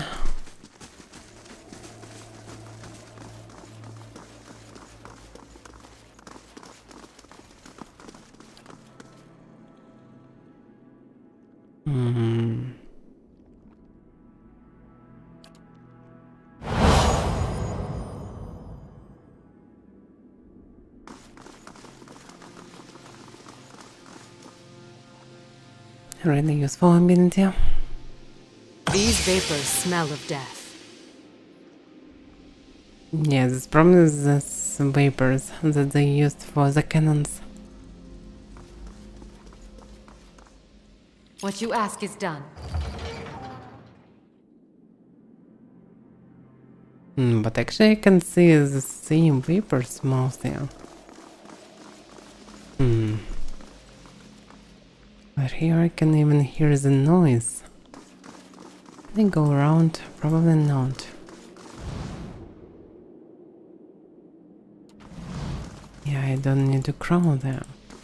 I'm sure that entering here is the right decision. Let's look around.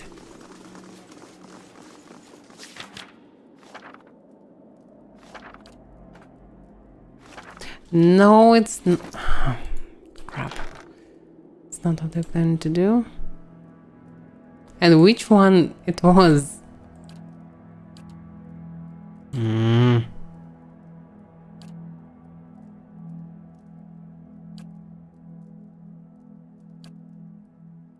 Our request.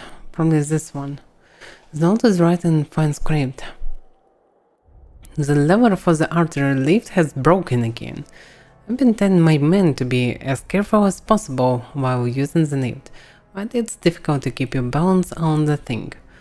One bad bump nearly sent a handful of them off the edge, and rather they break a lever to keep their balance than fall off. Unfortunately, it was a clean break this time. We'll need this lever as soon as possible. Scrawled across the bottom in thick ink is an additional note. If you men stop taking up so much ammunition at a time, this wouldn't be a problem. This will be the last lever you ever get. Next time you just get in a rammer. Okay, this sounds like a problem. Because we definitely need to go by this lift. The cannons are cold as ice and bended by angular patterns and prayers to Abaddon.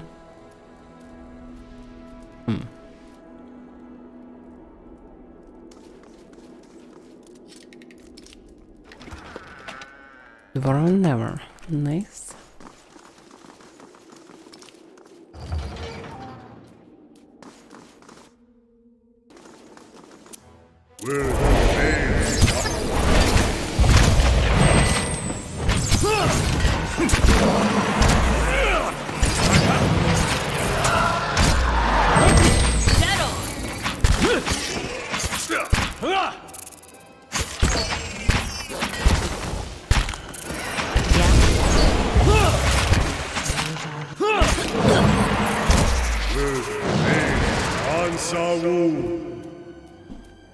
Where he is run? Oh, he found friends.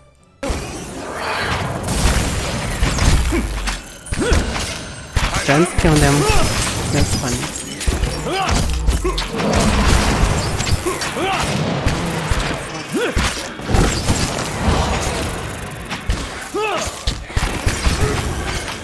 Yeah.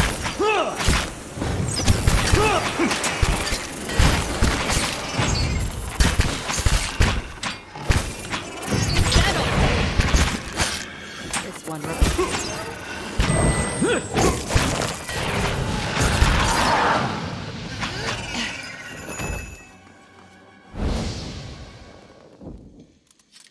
What you ask is done.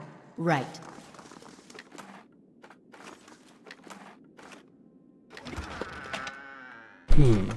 Unique stiletto. Exceptional and with attack speed. Crit damage multiplier. And 20% of his converted to crits. And 15 chance to cast Flames of Devotion and hit a critical hit. Oh, yes, summary, this one is really good.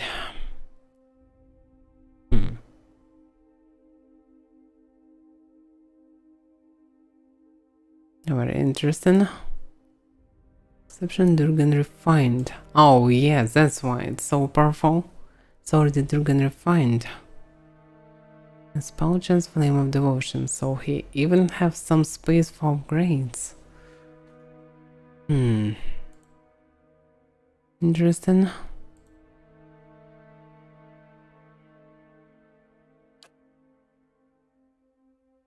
So it's actually not that bad. I probably can use Stiletto pretty fine.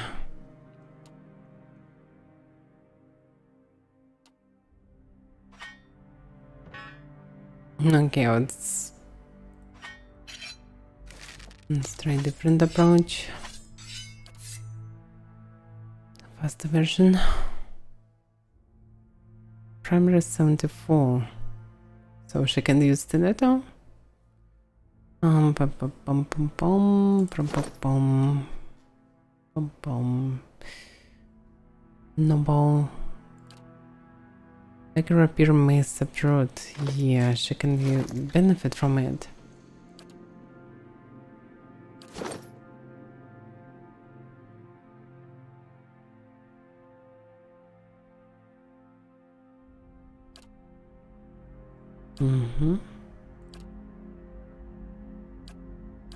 So actually no one can use it properly.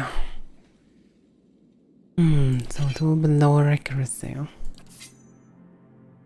But I still can try. Right. Wait a second, by the way. How the spell works? Flames of Devotion, plus 50% damage is burn. And 20 to accuracy. Chance to cast on a hit, or critical hit. Yes, this actually will compensate the accuracy. Interesting. Yeah?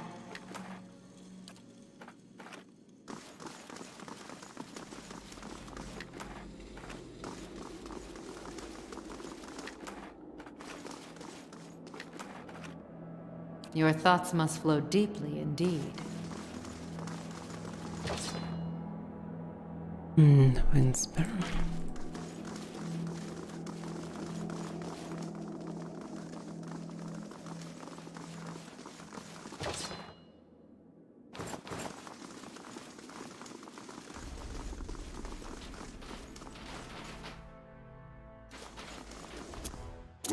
Just a bonus fire.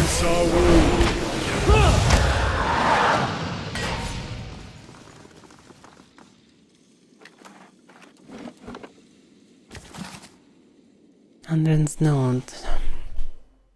Who knew a creature as disgusting as a disease pollen could be so useful? Their ability to not only prevent metals from rusting, but to remove rust entirely is astounding. I can only imagine what sorts of contraptions we can devise without having to worry about exposing iron to the elements. As always, I get ahead of myself, finding these creatures as already a chore. Keeping them properly contained is nearly impossible. I was lucky to acquire what few I have. So they use them. I shall do as you ask. Interesting. What you ask is done.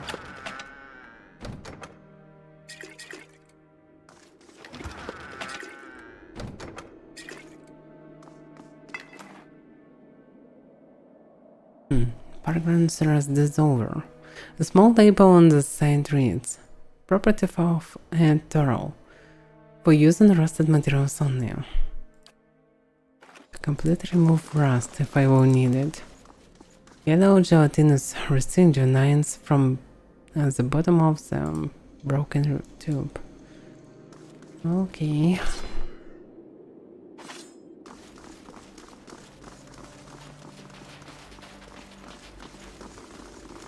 So I probably will need it to remove rust from the elevator. I don't know. This looks like a way outside. Let's see. You peer through the hole and see a wide, steady parapet running along the wall. Several feet along the wall, you also see a broad crack. It appears to lead to another room. Look down. Wind whistles by your ears. The peak of the white marsh rises below you and continues into the distance. Yeah, better not to fall. And someone onto the ledge. How can it be? It always I am who risk, so okay, I can try to do so. I will. You sidle across the ledge. You reach the crack in the wall, and noxious, eye-watering vapor seeps from within.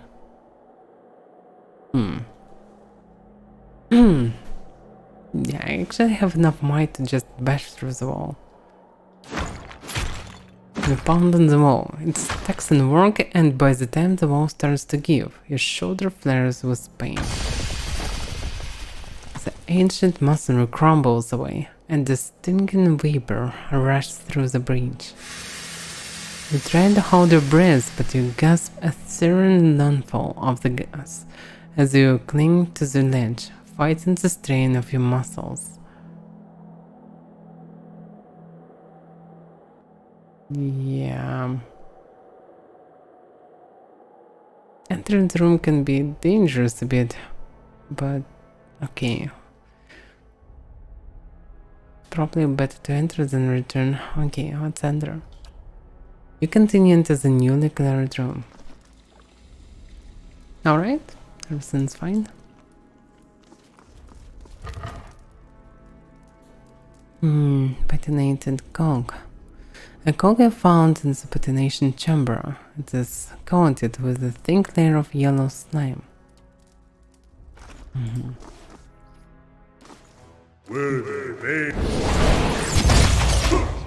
Thing isn't doing. I wonder why they call it disease, pardon.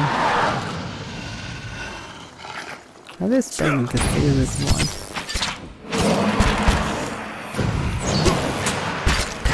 This isn't. Rock 10!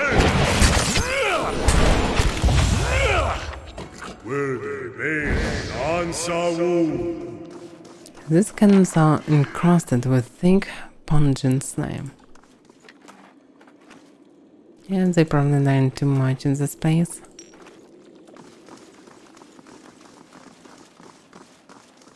But yeah, because I opened it there, I entered there without problems. I have this cog that probably I need for the lift.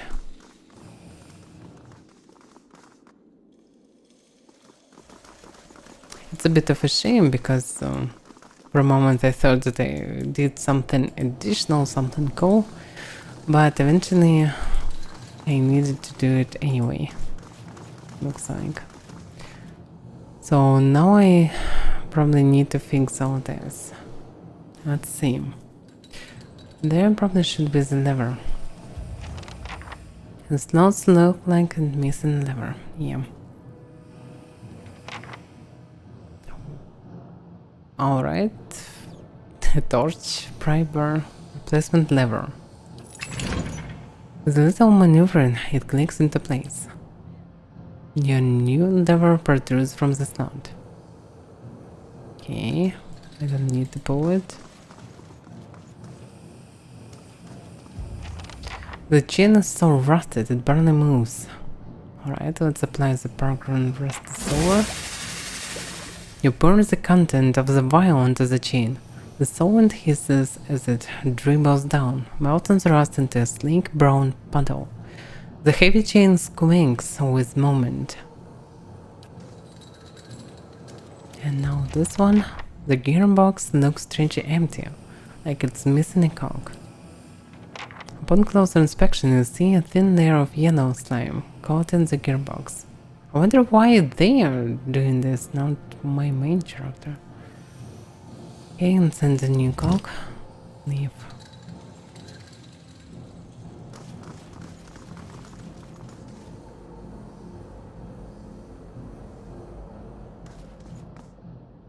A new lever protrudes from the slot. Alright, pull the lever.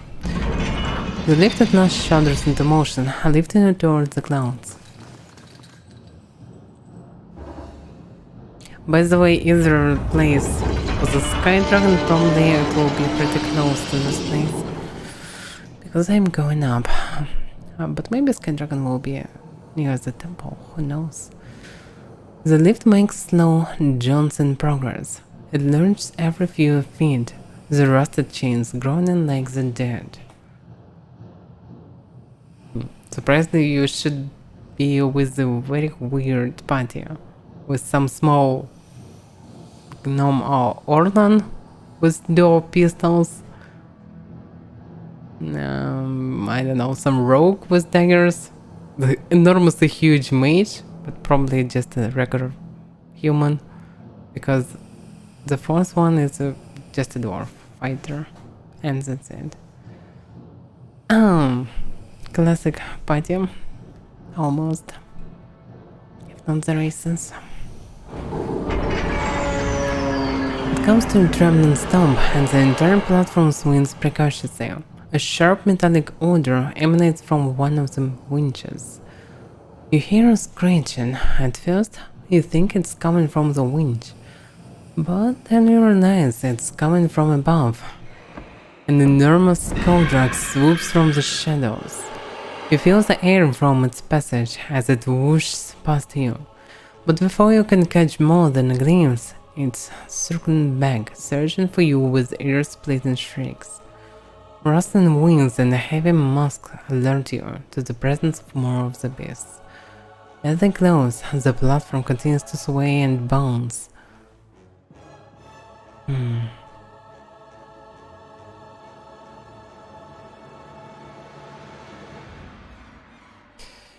Yeah, probably most safe will be to scatter to the edges of the platform, but we can actually fall in. And by the way, why are we standing here? Need someone to fix the switch. The winch, yeah. Smoke rises from the rotten, grinding winch. Repairing it will be a chore.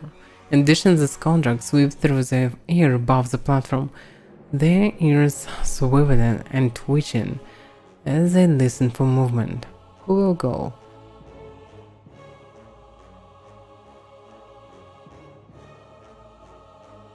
Yeah, probably it would be better to defeat them. Because if someone alone will rush to the lever, the creature may grab it. So make stand in the center of the platform. The largest contract dives for the middle of the lift. The creatures turn to hisses as it spews seasoned acid across the platform. Yeah, I expected this. It scounds you. Your own scream rings in your ears and you smell burning flesh. Why can't we just kill it? Why are we just standing waiting for him? The smallest contract zip past and tighter circles as they close. Meanwhile, the largest of the bunch is wheeling back, preparing for another attack. Yeah, probably he cannot split it again. Or maybe he can, who knows. So let's hold the ground in the center. The big scoundrel plunged towards the center again, spraying it with acid. What a moron. You howl in pain as it splashes you. The beast glides away and disappears in the shadow overhead. However, the smallest contract lands on the platform and advances toward you. The beast glides away. Oh no. Okay. So finally we can kill just Scoundrels. And we're actually pretty fine. Looks like we have nice resist against acid. Okay, what we can do?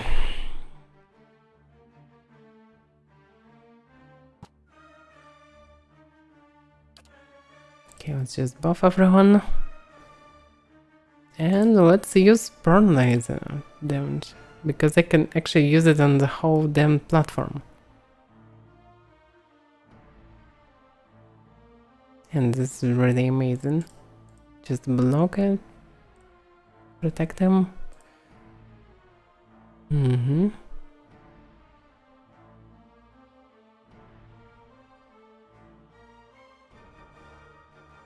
So... Huh?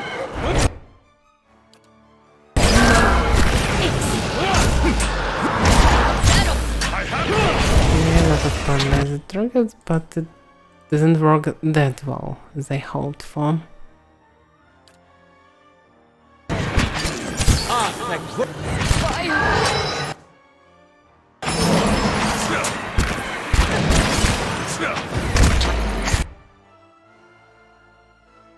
Can I kill it first?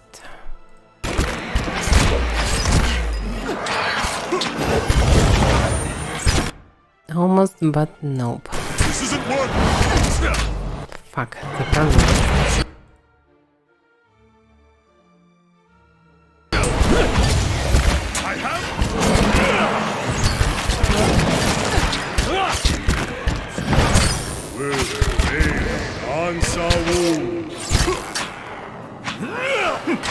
Yeah, confusion, very useful one as well.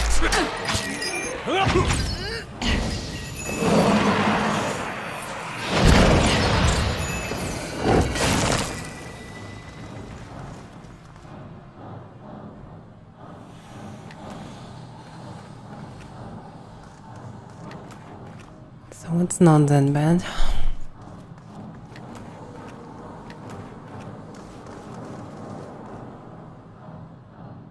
Okay, let's pull the lever, I suppose. And soon the big one should attack again. Or maybe not. It's hard to say. No, he didn't attack us.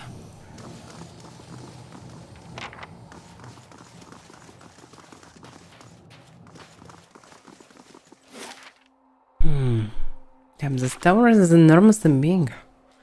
In comparison with the East Tower. Here's a view that's worth the climb. Yeah, it's a shame that we cannot see it normally. But okay.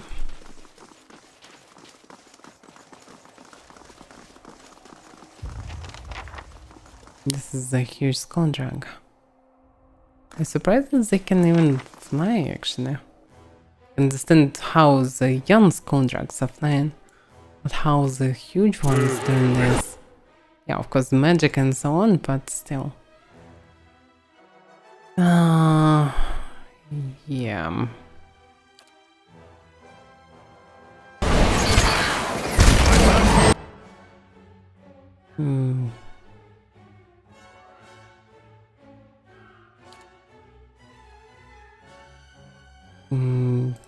Let's help him.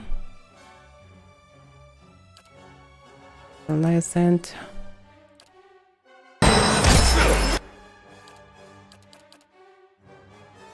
Buff everyone.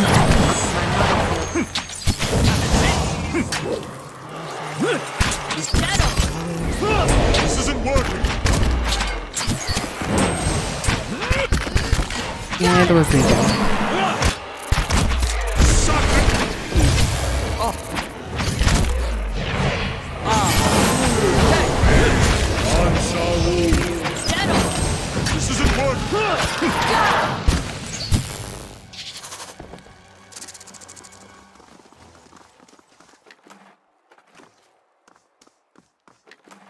It's so good when you're fighting with enemies that with your level.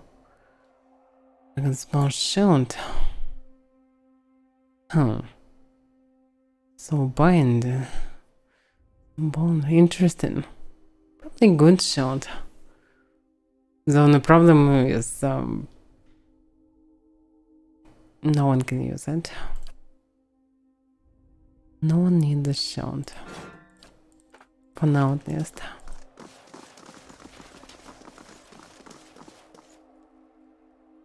Engravings depict the Park Runners' journey to the White Marsh. Yeah, I only wonder why this globe is in the skeleton damn hand. And it doesn't look like the metal one. It actually looks like a bone one. They're almost a huge skeleton hand. Maybe it's just a stone. Anyway, it looks strange.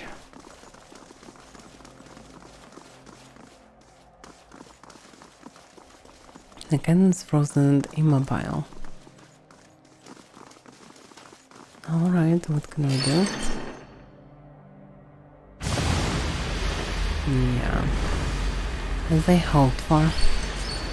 You turn the wheel and the gust of steam blasts you in the face. You stagger back and fall, spiraling towards smoke and flame. You find solid ground beneath your feet, even as the air around you is a haze of smoke and heat shimmer. Coughing, you better create fumes away from your face. As you acclimate to the soot-shaken air, you see flames leaping in the distance. Each flare butters you with worms, and even as you struggle to pick out the details of this place, something about it seems familiar. You can see little through the thick smoke, but the dancing flames illuminates a dragon's head cast in stone. It's a white forge. As you start toward it, something massive comes crashing down in front of you. You leap back at the sound of metal slamming into metal and feel a deep tone ringing through the thick air. Recovering your bearings, you find yourself looking at an enormous hand. It's dark and shiny with heat, but you see every bone, muscle, and tendon working in harmony beneath the bronzed flesh. The hand's owner is hidden behind clouds of smoke, but the hand itself is wrapped around the pole, as thick and sturdy as a tree trunk.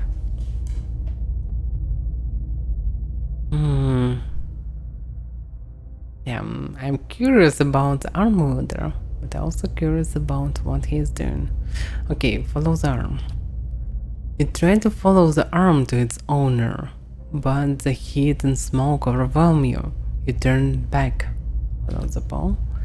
You continue onward to see what lies at the other end of the pole, and what's responsible for the clangorous music, just as the hand rises again. It swings back down in a perfect arc. A tower of metal smashes down ahead of you, raining sparks and gleams of essence as another deep ringing note sounds. You realize that you're looking at an enormous hammer. The head glows with heat and essence, though the purple lusters faded as so energy is sucked from the hammer and into the work under it. Get a closer look at the work. As the hammer rises once more, you dart forward to see what lies beneath it. A lone figure sprawls on the expanse of steel, as smooth and broad as lake ice. The figure itself is enormous, a mechfolk of twisted flesh and forged metal. Its arms end in two spiked clubs, and its head is a blunt eyeless wedge. Yeah, obviously this is the magic, because just smashing a almost toy size of a creature with the hammer cannot help to create such a creature. You will just smash it. It opens its mouth and canes. The desperation in that noise reminds you of a newborn's fear and confusion. Air rushes at your back. You look up and see the hammer, its head once more glowing with essence, speeding toward you. You awaken to the sensation of warm tiles beneath your face. You are prone before the boiler, which drones on, pushing heat through the tower floor. But in the vapor that pulses from the boiler and pipes, you smell the fumes of the white forge. A fire that warms spirit as well as flesh. So this is like a hand of the maker of this blacksmith.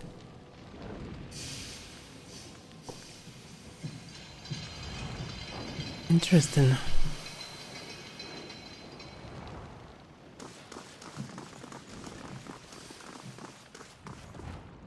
Alright, anyway, my job is done there, I suppose. Boom, boom, boom.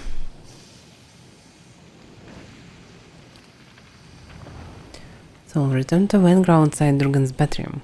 I activated the boiler atop the western tower that keeps the cannons warm. When I did, I had a vision of someone, Abaddon, I think, constructing a make-folk of metal and flesh at the White Forge. Vanguard is waiting to hear that the west tower is safe and that the cannons are ready. Oh, this is so weird. The dwarves that lived here previously, 200 years ago, they actually worship the Abaddon. So the Abaddon was their god, their deity. And still, the army of these make-folks come to this place and kill every damn dwarf. Why?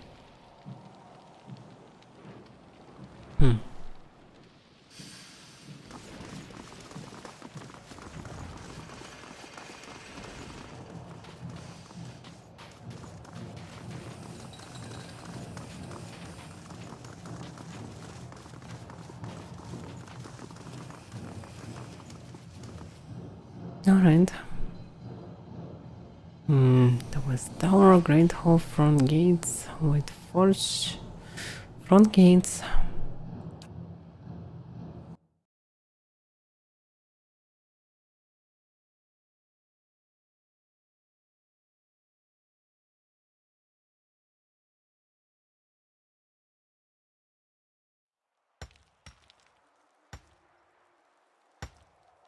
That was incredible! Whole forge spit flames when you did whatever you did. And the smoke! Ha! I saw it from here. And now to see about these cannons. She rubs her hands together. She starts for the door, but then she remembers something. This is for you. Found it while we were cleaning out the battery. I have a few questions for you. What's in your mind? Now, how does these cannons work? If only I could show you. But everyone else is all worried about accidents and injuries. So they've said I can't fire them until there's a real need. It's actually not smart. I mean, you need to test them at least once to understand how they work.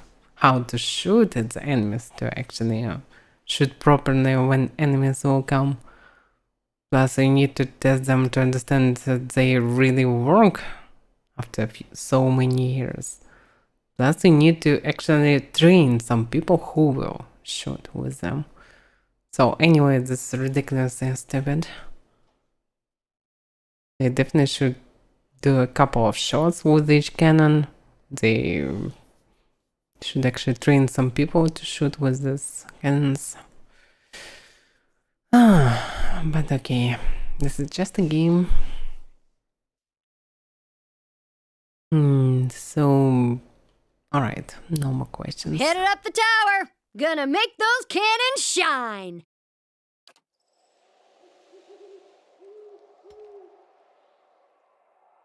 What about others? Days alone and the work's hard, but the pay is worth it. Nothing new. Okay. So I need to go to the temple. Nothing I can do here anymore, probably. I also can go back to Starward. In addition.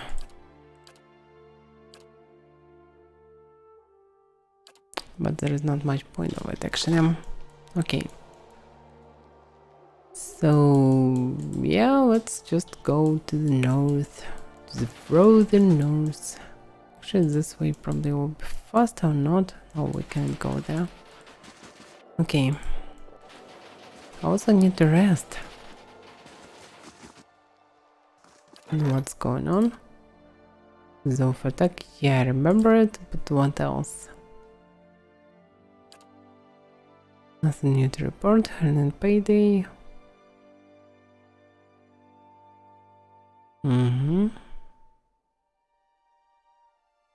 Oh, this time by the way it was fine. Lost 46 to bandits, Rocket 200 and 1300 connected. So at least I don't need to waste money for the fortress. Taxes are doing this job.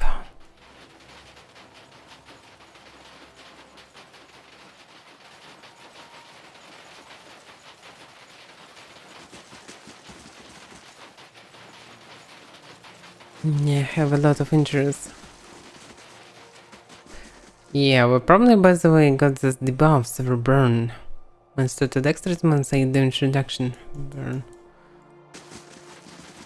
Because of the acid. But it wasn't critical.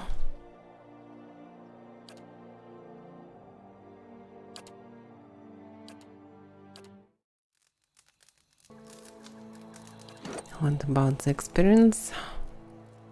More than I thought. It's safe before we go. So it's time to go to the temple.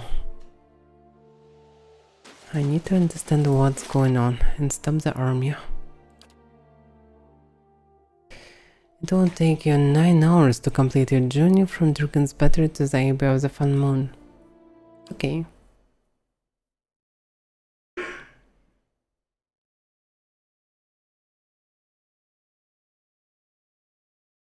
Again, these huge bones, by the way.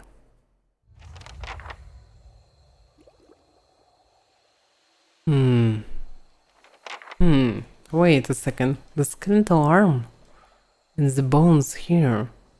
Him making them. What if he is dead? What if the Obsidian is dead? And actually he is creating this place before. And ancestors actually killed them. And when people reactivate the force, the army comes back and killed everyone. Because they're trying to protect it, because logically should be no one there. Only the god himself? It's hard to say. But it can be.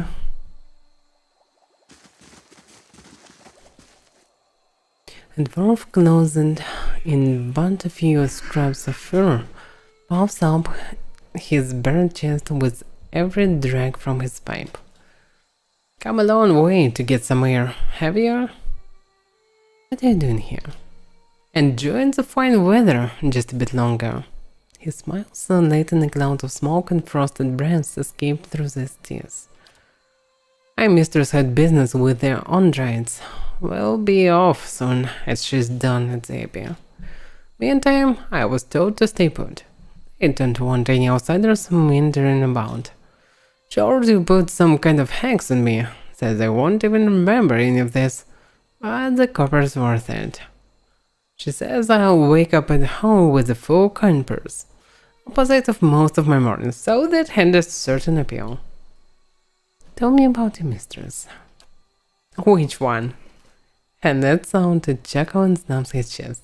A red and print blooms on his skin. I wish she was the fun kind. She's a gift bearer. Paid me well to guard her on the journey though. I'm looking to get inside. Are you now? He pulls the pipe away from his clenched teeth and points its long stem to the path ahead. Far as I know, straight this way. The middle path on the right was a ruined ark. If they let you in, of course. Androids are known to friendly, but to their own. My mistress went through the archway, spoke to some guards there, then headed on. They got eyes on the other path. Cast me dirty looks from afar when they pass this way, he grunts. As if I'd stand here in plain view if I had some grand design of sneaking into their blazing church. And what's a neighbor got that's worth hiding anyway? Monks? He grunts again and shakes his head and mutters something about if he were younger. But do you know of other ways into the abbey? No, but it's an abbey, not a fortress. You can bet it's got holes, like any fat old monster, supply passages, escape roads. He shrugs as if it were a matter of course. I'd be lying if I said I'd never explored one uninvited when I was too young to know better. Helped myself to its relics. Let's just say, if a certain war goddess has her way, I'll be living my next life as a dun-grown bug. But why are you helping me? He shrugs. You got a look about you. Look like you need it. And maybe there's something I don't like about this place. Like it's hiding something. My younger days I'd be me going in there. Doubt we'll meet again. Any luck my mistress will return soon. Hope you find what you're looking for.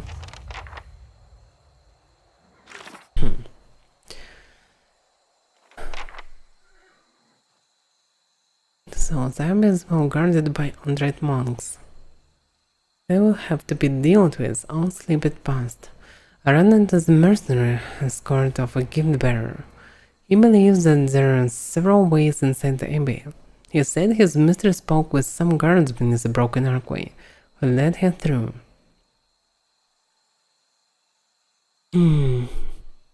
Of course I can use the stupid legend about Tidebringer, but I will be easily catch and lie. They probably know who is here, and he already can be in this place. So, but not to start it from it. Okay, I probably should go and speak with them. Open them. And maybe I can persuade them to let me go through. If not, I can try to sleep inside. And if they will be stubborn, I can kill them. Because, what the hell? I just need to stop the army.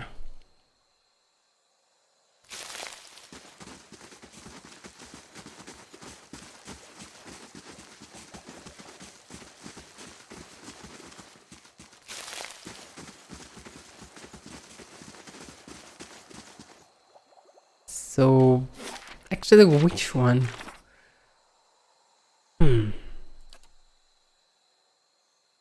So, he said his mistress spoke with some guards beneath a broken archway.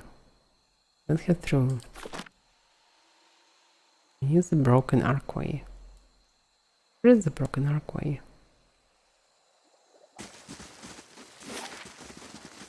Which one is the main road? That's the question.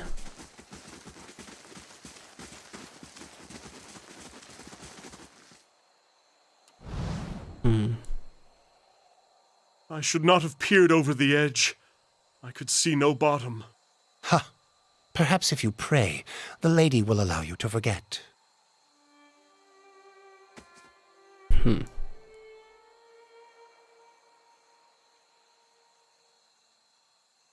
Interesting.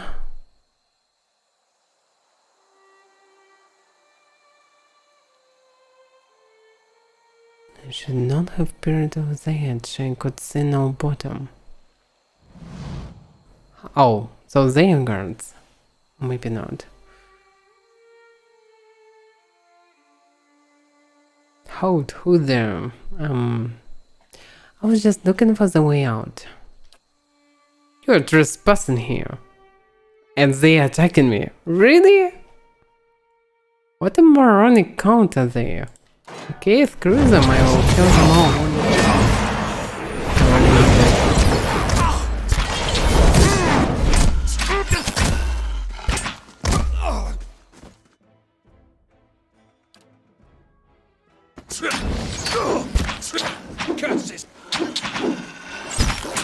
I can't even imagine what mad fanatic you should be. You would just attack every random dude around.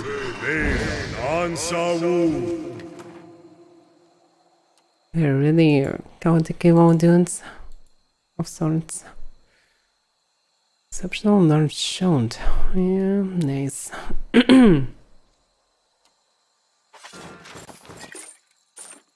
By the way, what about the mask?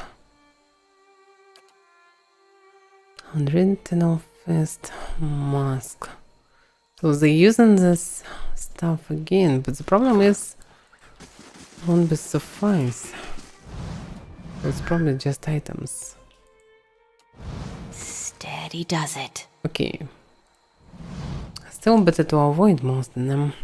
You stand on the precipice of a fissure. The time has turned into the mountain upon which the abbey stands. Western winds call out from the depths of the crevice. Mournful wails hinting at the great descent from the edge into the dark and lonely spaces below. Encased in centuries of rime, a gargantuan skeletal hand hangs awkwardly above the gap. Its fingers are splayed in a pained pose, eyes preserving the circumstances of the victim's death long after the flesh rotted away. With only the ominous moaning of the crevice to disturb your thinking, you consider your option. Let's inspect the area first. Considering the span of the gap and the position of the skeletal hand, you believe a well-placed grappling hook would allow you to reach the other side. Though positioning the hook may be tricky, the winds are not so strong, and they would endanger attempts to cross. With only the ominous moaning, yeah, okay, it's the same. Alright, let's do grappling hook, yeah. The middle finger is a large target, but it sits in the midst of buffeting winds that threaten to blow the rope and grapple off course. Whoever cuts the grappling hook will need nimble fingers to ensure a good throw. Yeah, I have a good perception, but not nimble fingers. As I ponder the difficulty of this throw, the wind momentary abates, become little more than every murmurs whispering far below you. Who will cut the hook? Sagani, maybe? Sagani dangles the grapple cautiously, waiting to release the rope during a lull in the gusting winds. During a quiet moment, Avaira swings the grapple back and begins to rock the weight forward for a toss. Just before the release, a blast of air erupts from the crevice. Avaira flinches, sending the grapple off course. It slams into the great skeletal owner with a cracking sound that you can barely hear over the wind's howl. Avaira quickly pulls the rope back up from the depths to recover the grapple. Okay, dexterity 18. Let's leave it for now. So I need a lot of dexterity or what? Yeah, surprisingly she has a very low dexterity. I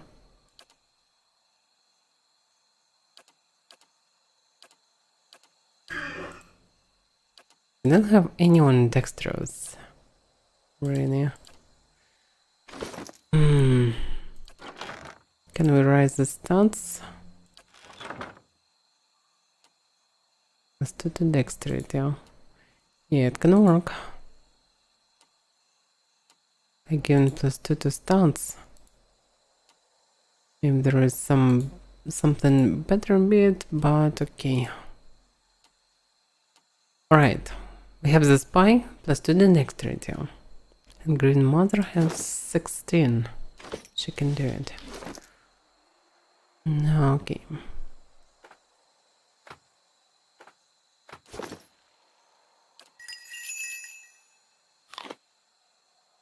Huh? Let's try it again. Cast Grab and Hook. Green Mother. Green Mother times the throw perfectly, between counting gust whipping off from the grievous. The Grab and Hook cuts an odd path through the expanse of violent air. The touch dropped, trailing behind in a bizarre spiral. Despite its own curse, the grapple eventually sails over the middle finger. Its rope winding securely around the frozen bone. Ara gives it 2 tugs and is confident it won't budge. Alright, let's swing across the chasm. You take a firm hold on the rope and swing across the crevice. Despite the high winds and uncertain creaking from the enormous ice-encrusted finger, you safely reach the other side. You stand at the edge of a crevice. You traverse it with the help of Grab and Hook and a conveniently located giant skeletal hand. Nice.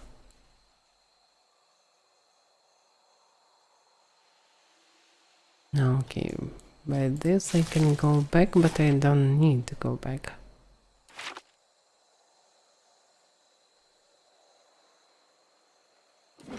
Alright, let's save.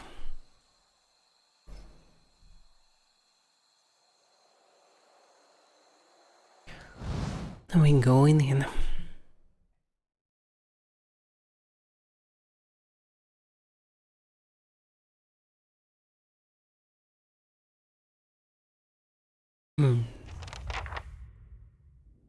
So actually, according to the art, the temple really protected with Right. enormous walls and huge towers with cannons. It definitely doesn't look like just monks. By the way, look at this! A lot of corpses frozen into this frozen river. They're definitely not the good guys.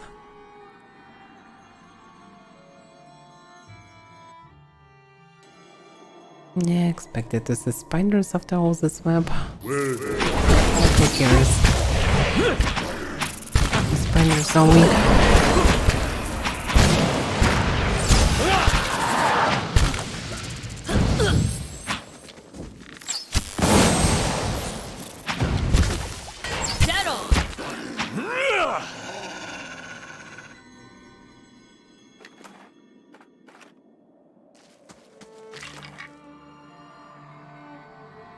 Exceptional wand, but it looks a bit strange.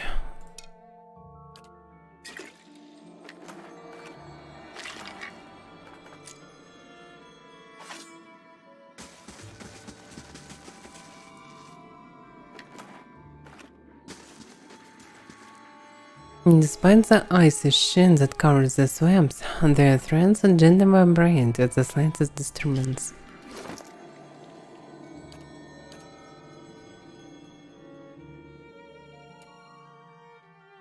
Yeah, it's just exceptional one. Just a bit of art.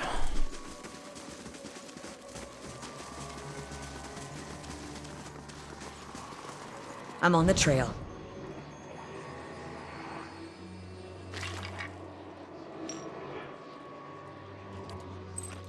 I'm not sure that someone still needs +9 to the deflection ring, but maybe.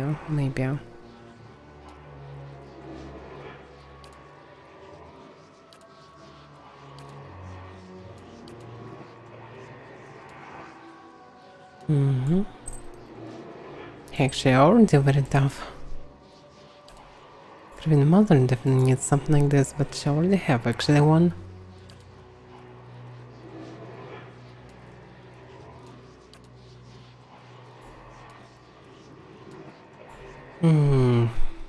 off.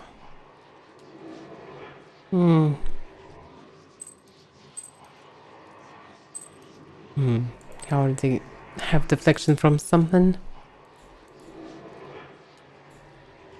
Anyway.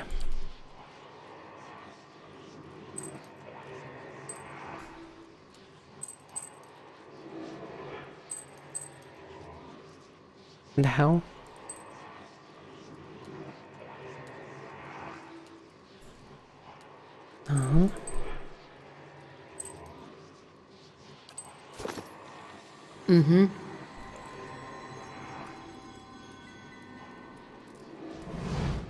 Hovering over the skeleton half trapped in ice, a faint trace of essence lingers in the cold air of the cavern.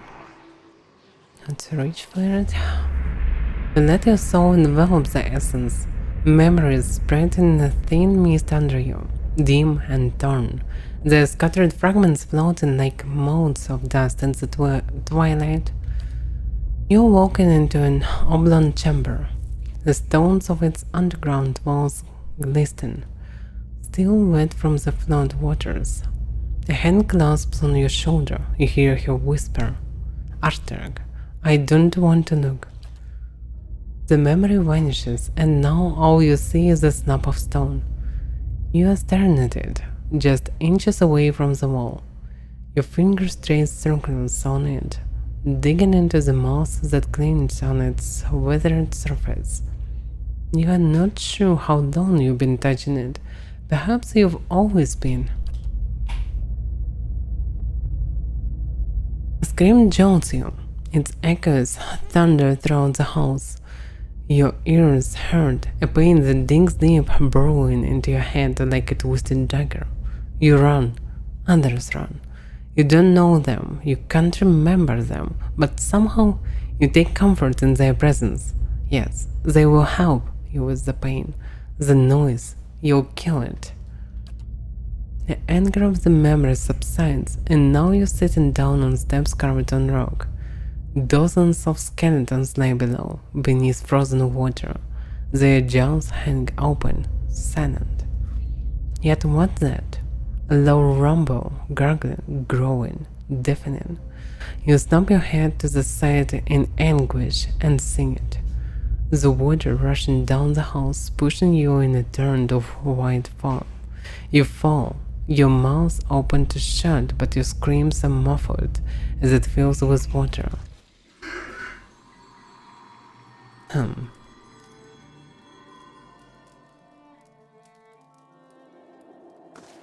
Yeah, there is water there.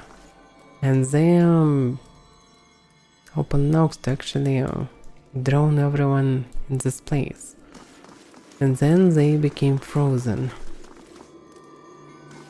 But why are they doing this, and with who they're doing this?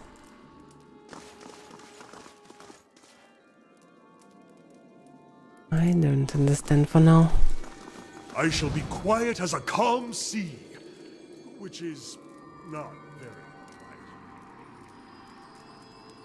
This door is sealed shut.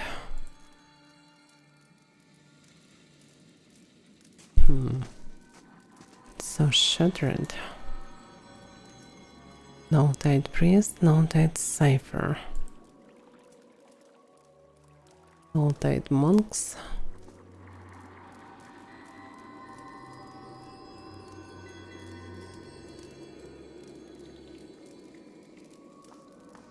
Yes, someone can see us. Is this bad or not? That's the question. Okay, let's go freely. Clumps of moss frozen under a layer of sleek and green slime build up between the cut stones. An acrid and pungent smell climbs up from the depths of the pit.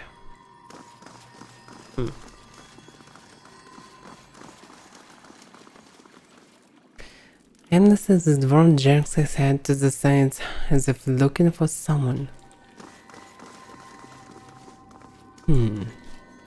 So the frozen corpse was one of them, sitting and touching the stone without any memory, full of pain. So they did something to him.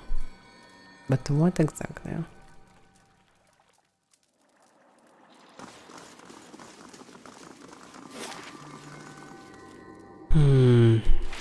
Okay. What you ask is done. Let's see Here's what someone. lies this way. Should be careful. It's probably an alternative way. Like this one. Just another one. And actually, why not? I can clear it as well. But should I actually? I still don't know anything about them. I shouldn't judge that fast. So better to go inside. Now it hurts. Make it stop. So this driven them mad. This noise. Yeah, they can use magic because they didn't priest and so on. Okay.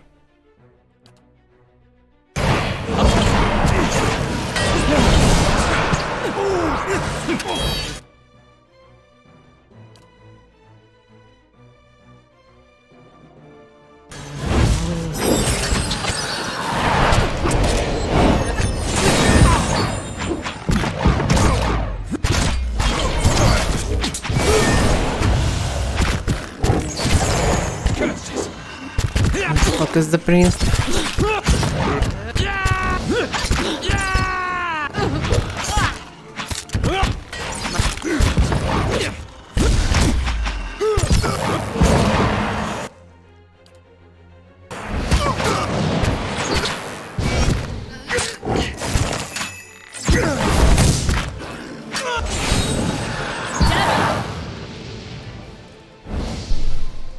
Okay.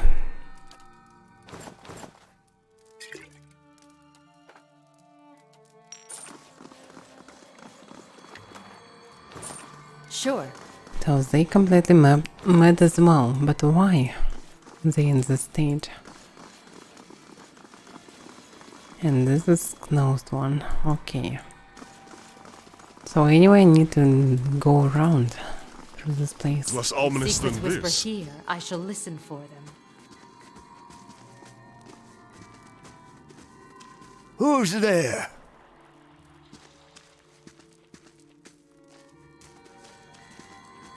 It was in the same room that these poor fellows.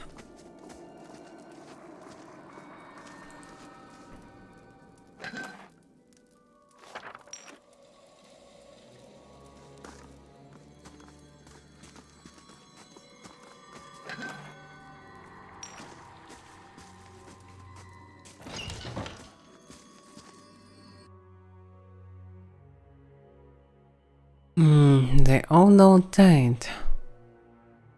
Wait a second, maybe... I don't remember the name of the temple. Maybe this is just the name of the temple? No, Tide Temple or something like this. But maybe there's monks from different deity? Not androids.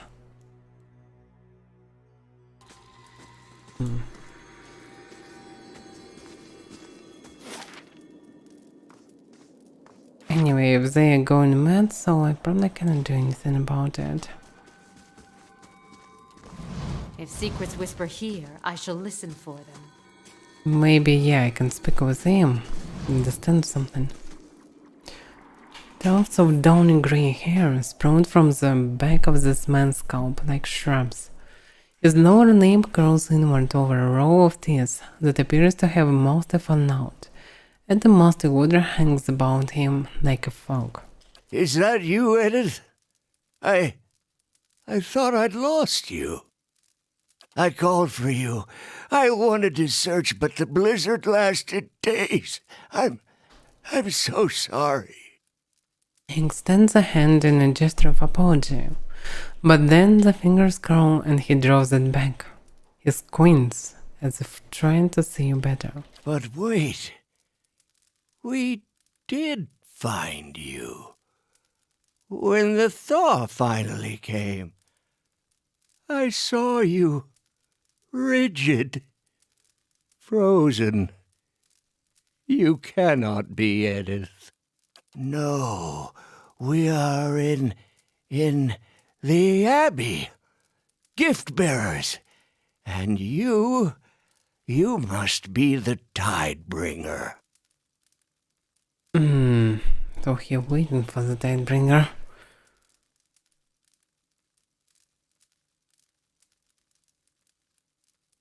Should I let him? He's completely mad.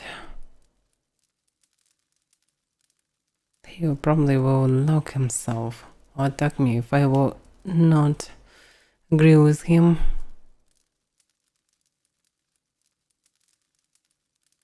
Correct, I am the Tidebringer. Then listen well, Tidebringer.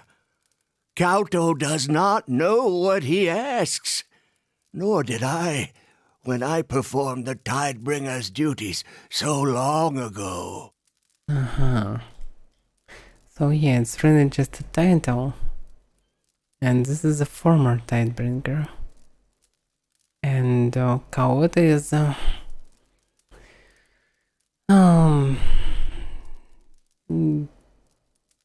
I'm not sure how to call it actually. The person who is now Tidebringer. The halls of silence. They take our minds, memory by memory. It would be peaceful, we were told, like going to sleep. Look around you. We, the low tide, who have been sealed down here all these many years, do we seem at peace to you? We are lost, terrified. Yeah, I can agree. So they draining memories from them, but for what reason?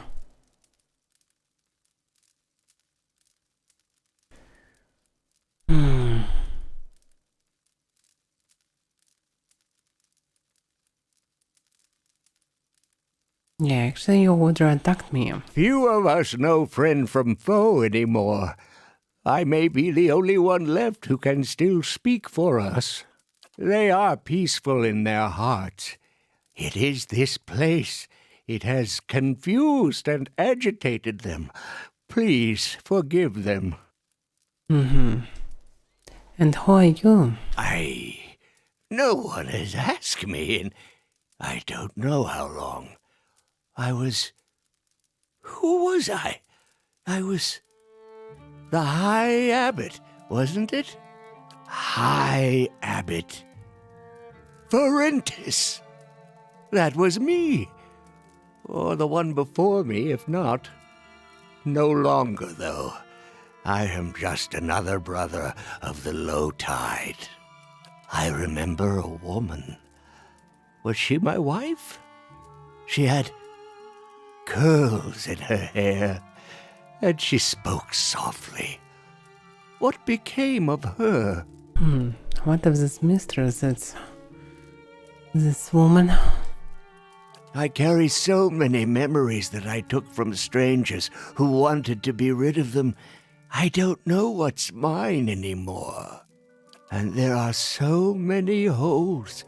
Every image a blur or a void. This one is lost in the labyrinth of his own mind. Would that I could be free of this place. Free to make new memories. To know who I am.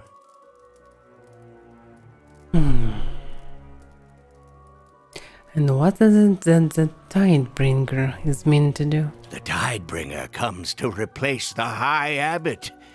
The ritual is called... It is called... The Rising. Yes. We carry so many memories. Tragic or dangerous some. We live above for a time, devoted to Andra. Then we come here to forget it all. Wash our souls clean of the memories. When it is done, a Tidebringer is summoned. So they doing it to summon the Tidebringer. Those above, the high tide, they become the low tide. It means they are brought here to the halls of silence. But not before the old low tide are removed, drowned in a flood, and swept away. The rising. So they're keeping them in bunches, probably in batches, so they can send all of them and drown them.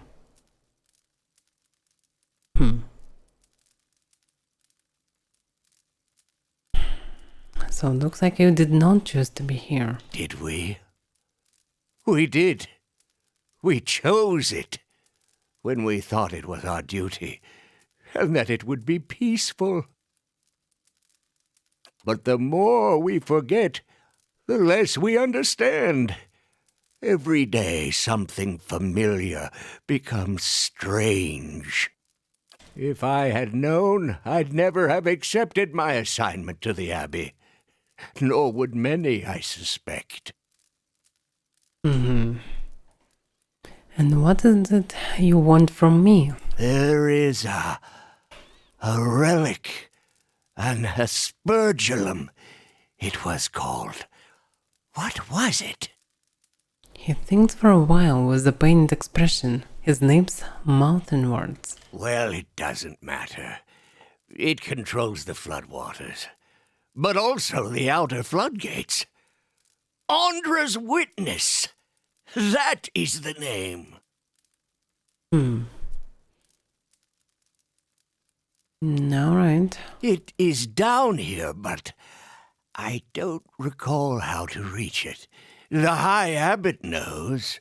If you can find out from him, you could set us free. Open the gates. We would leave in peace and finish our lives in dignity.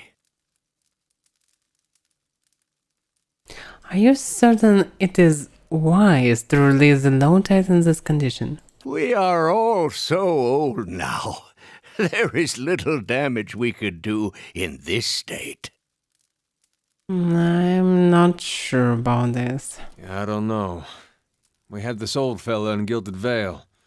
Looked harmless, couldn't talk, but he'd bite you if you tried to steal his steak when no one was looking. Once we are free of this place, we will be able to make memories again. The confusion and paranoia will pass. Yeah, maybe he is right. If at least they will have one leader, probably can restore their memory and become normal.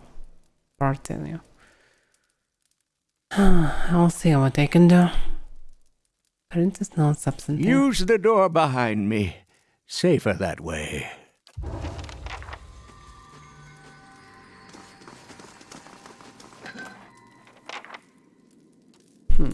Nice food. Surprisingly. For such a place.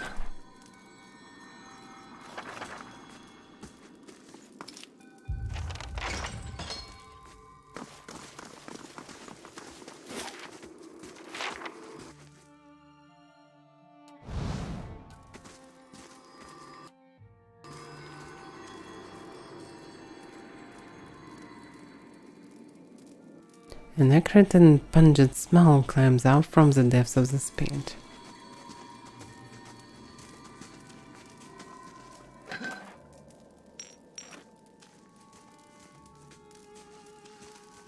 Am the still patron in this place?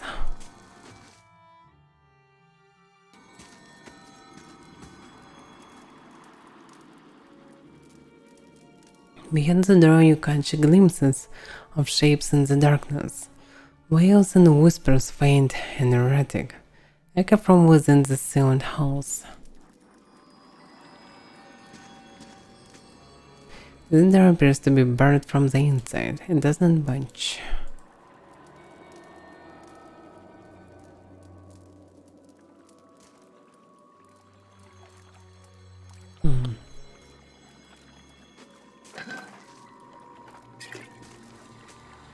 The doors sound shut.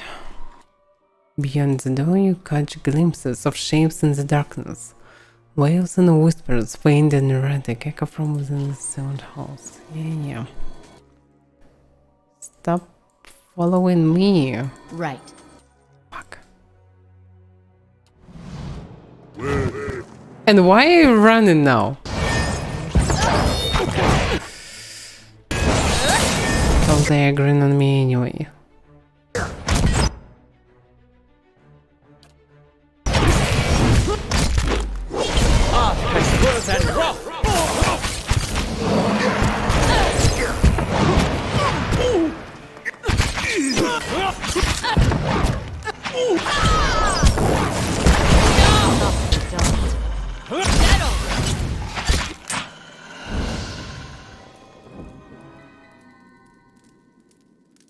Steadfast upgraded.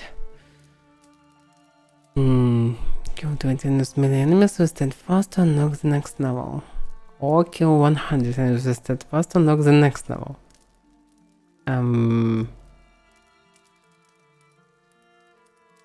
Oh, yeah. So I can use it if you're a wizard, but I'm gonna attack from afar. It means to frighten it. Not a big deal, but okay. A bit of a bonus.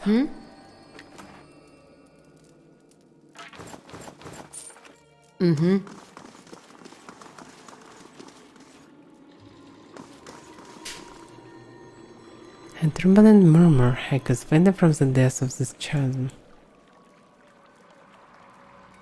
Different scenes of an ocean shoreline are carved into the stone panels, arranged almost haphazardly at different heights along a network of rails. Let's inspect the panels. The panels are fixed to a set of rails that groove and crisscross in patterns that reminds you of seaweed. There are 4 depressions in the walls behind the rails, in which the panels look like they would fit. The panels show Versia, a burned shore, a city in flames, a flourishing city, and a tidal wave. Alright, let's arrange the panels. It appears that any panel can be slid into any depression by following the network of rails. Yeah, good night, не такой. So, move which panel into the first empty depression.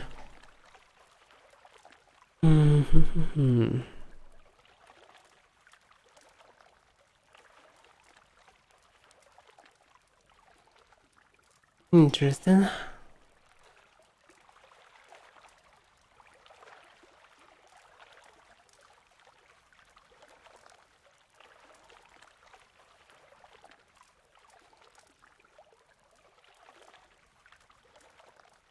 I'm not fully sure, but okay. Flourishing Stadium.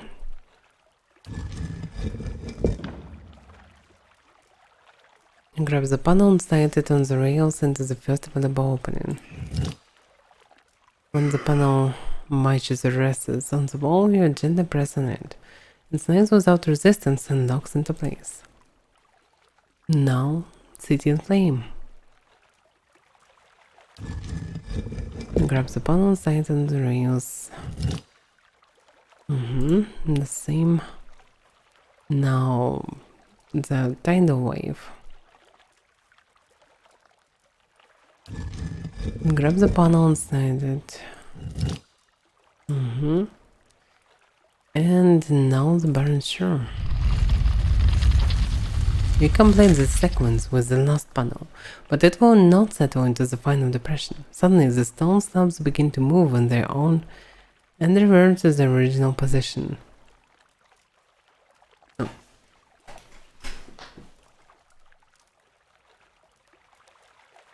Okay, so the meaning was different. Okay.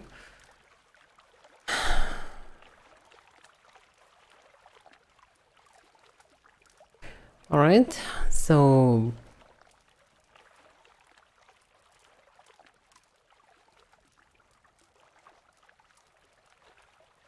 Boom, boom, boom, boom, boom, boom. What does it mean exactly?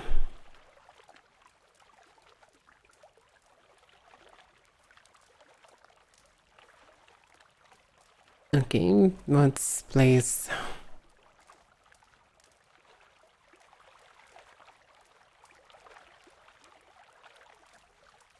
the parent shore.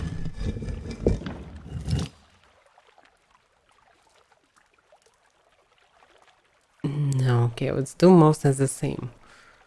Now flourishing city. Now city in flames. Now the tidal wave.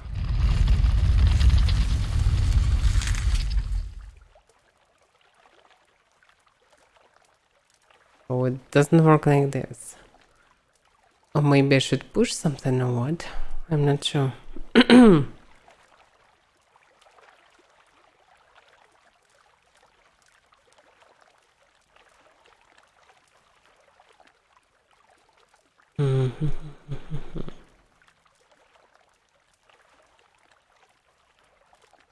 Actually not sure what is the right variant.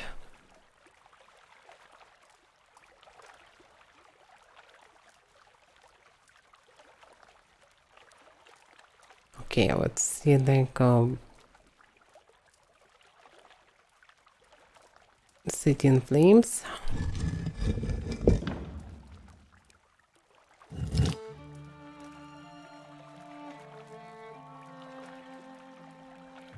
Tidal wave.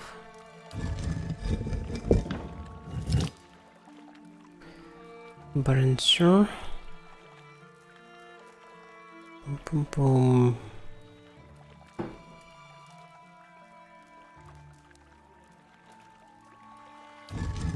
Okay, it's like a variant.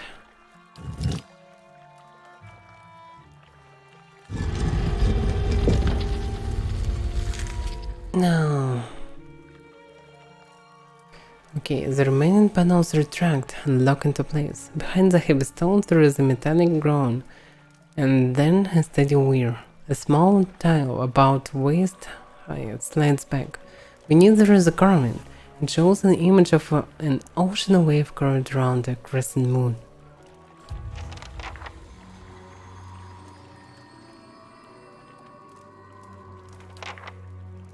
No, okay, but where can I use it?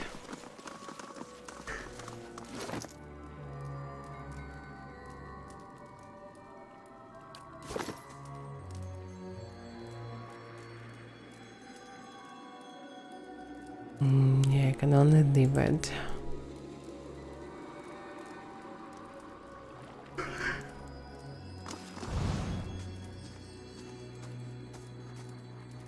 Yeah, I can see the lever.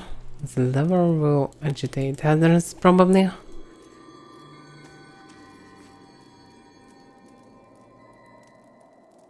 I previously used the same. It will maybe open the door, but it won't help me. So where can I use this symbol? I actually have no idea. I found something, but I'm not sure how to use it. Yeah, I found a strange set of mechanical panels before adjustment in the Hall of Silence. Despite having arranged them in the proper order, it seems that there is something else I need in order to complete the sequence and trigger whatever mechanism it governs. Oh. So, yeah. I need this item.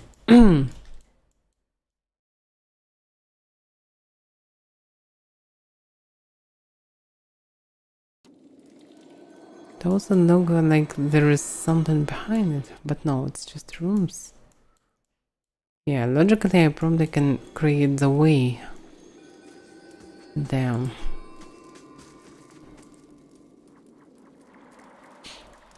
But where can I grab the item? That's the question. Maybe I can ask him. Yeah, looks like I need to kill every single one of them.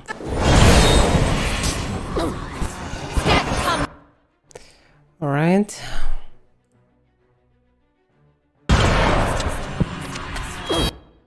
Fuck, okay, this is a problem.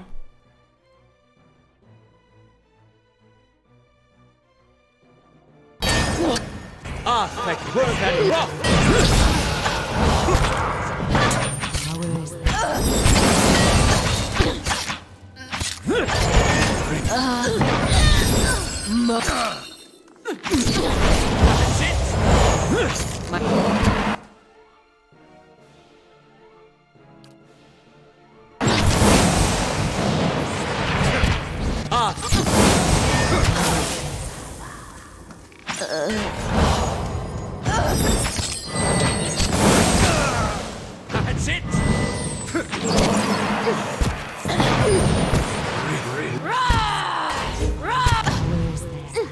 Why are you screaming?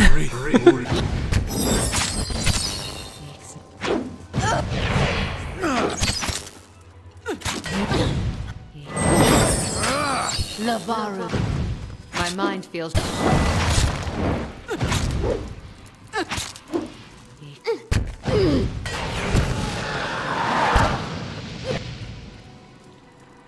Alright, finally. Right. Do your eyes see what mine see? It looks like there is no way to ignore it. Or not. Oh, it's just sapphires. Okay, I killed everyone. But I still can save people who are inside these doors. But I still need to find this item or disc or whatever it is. Okay, let's pull the lever. We'll just open the shortcut.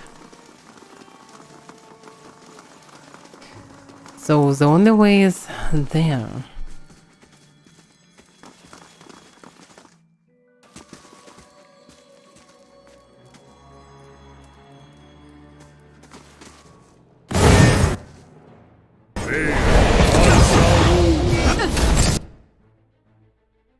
Oh, a lot of them. Okay.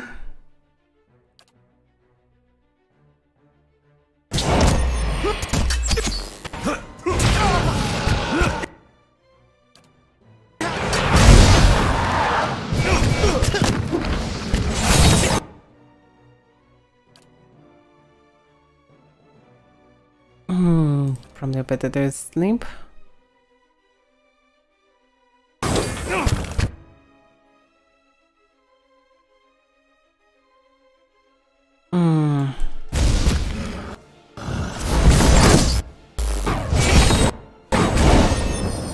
Yeah, we were stunned and that was awful.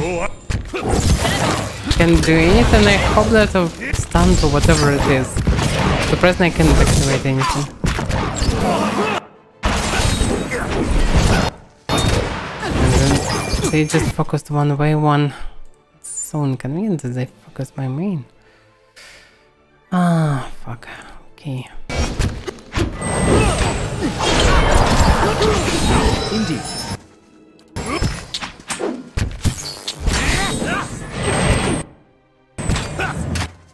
Yeah, no fucking way.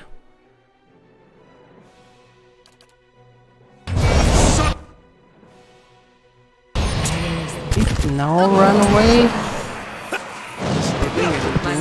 Focus on me.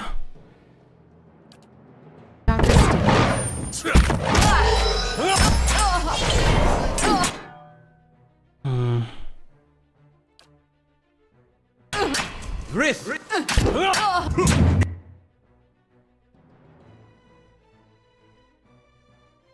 What can I do? What can I do?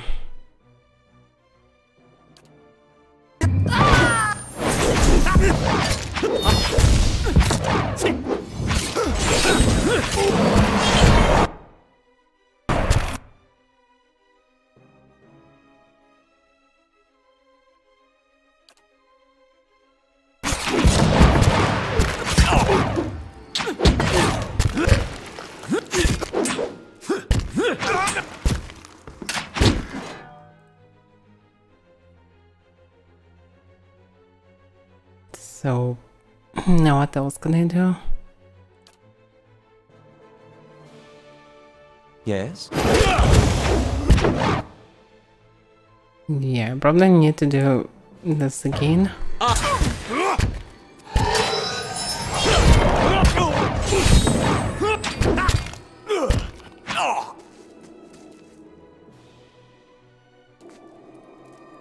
Hi?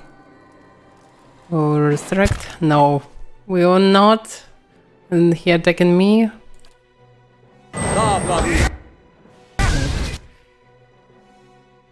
I cannot summon more.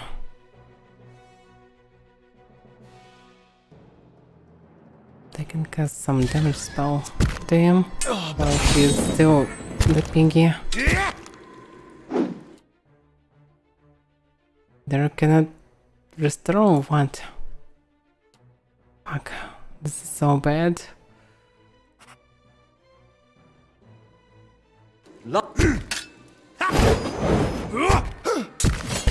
It didn't work at all.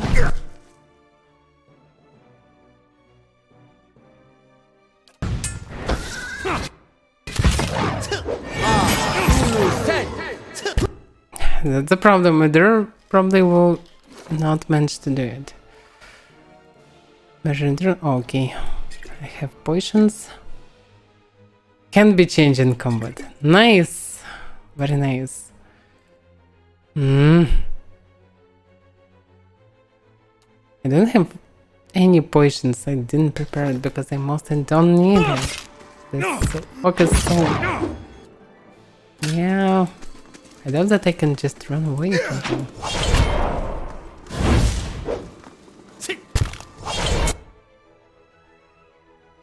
No idea what they're using, but they're using a lot of stuff. Yeah. The fail. Fuck, they focused my main. It was so inconvenient. Actually, it was very powerful stun for the whole party. I mean, knocking down of the whole party for a very long time. And some stun knock or something for the main. Right. No idea what they did.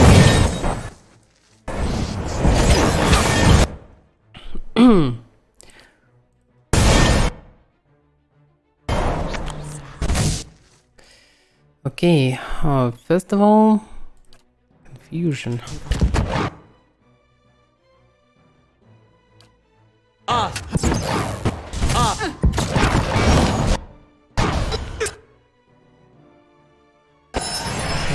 Back.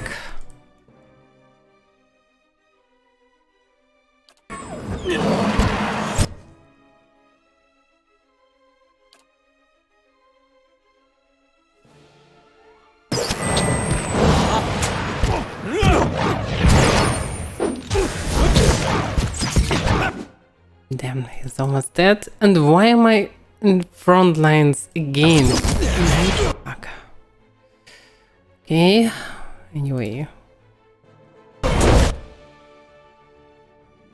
Why? How he focused me again? Damn it.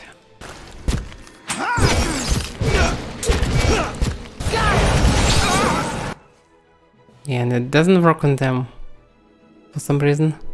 Yes, I have very high will, but still. Yeah, probably I should use petrification instead.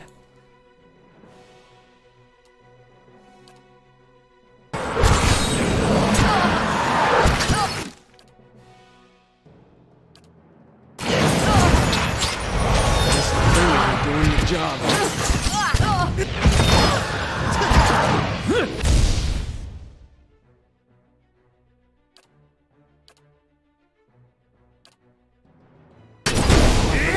This time, they're the least, so just enormously powerful.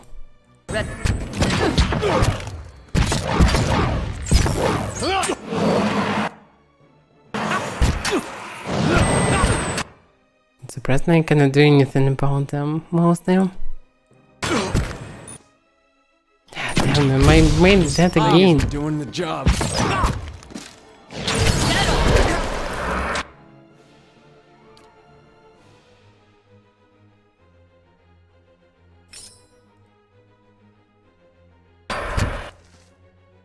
Thing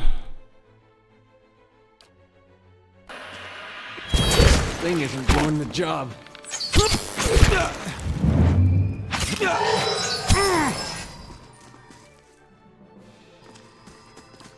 Let's have it! Yeah, the only problem wasn't the steadiness. They're enormously powerful. Hey, Huh?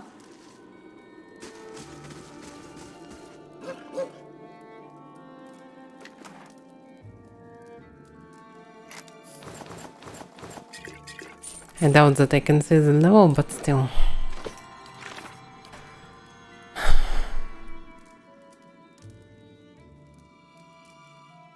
Yeah, I probably can see only really beasts, not humans here, but still. Yeah, no way I can see how powerful they are.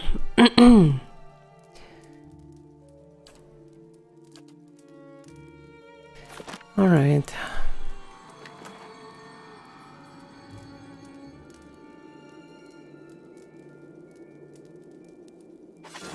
Exceptional gear. Right.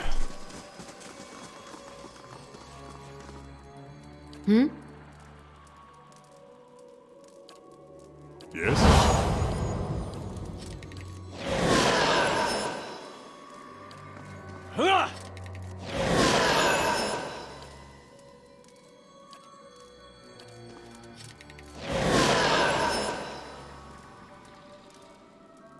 Alright.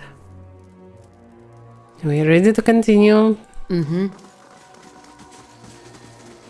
Surprisingly, it was a really tough fight. We need to find this crescent moon and discuss something.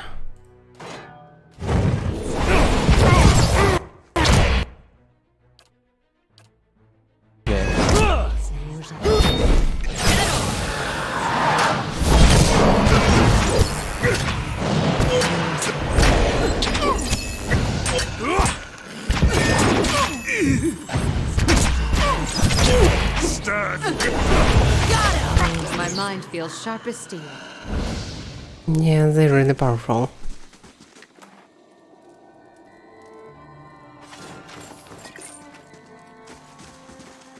They definitely feel like they have few levels than we are.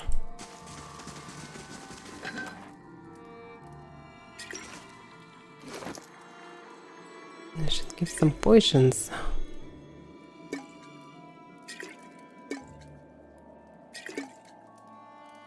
I can split them for some reason.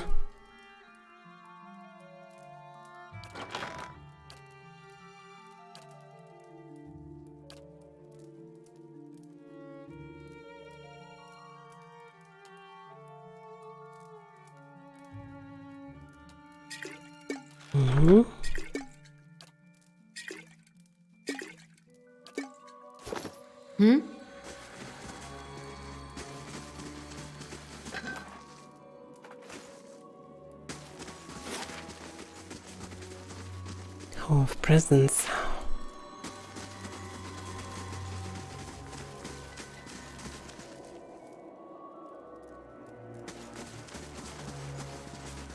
Let's see what lies this way.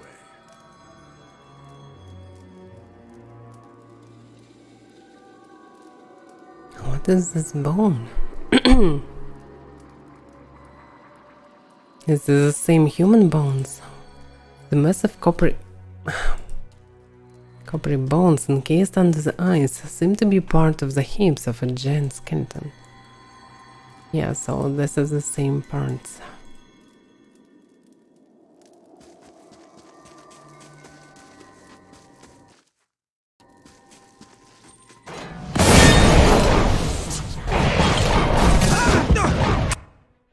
Yeah, they're doing this nasty knockout stuff.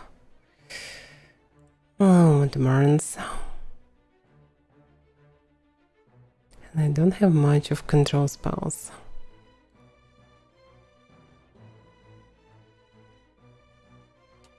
And summon weapons.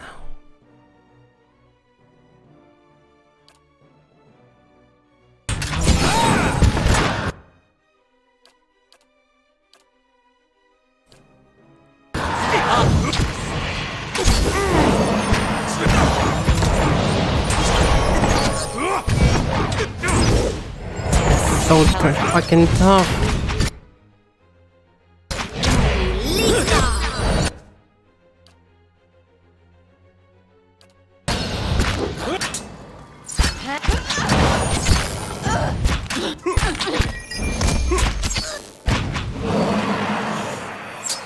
This is important. This is.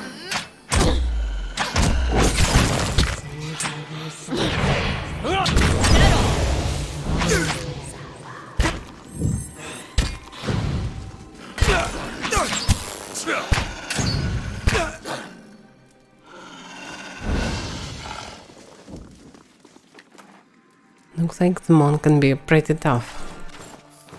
Really more dangerous than others.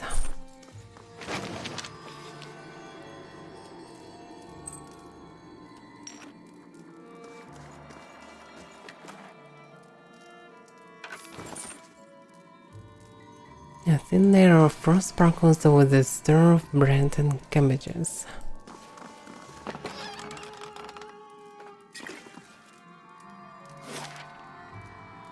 Ramparts of the Abbey. Okay.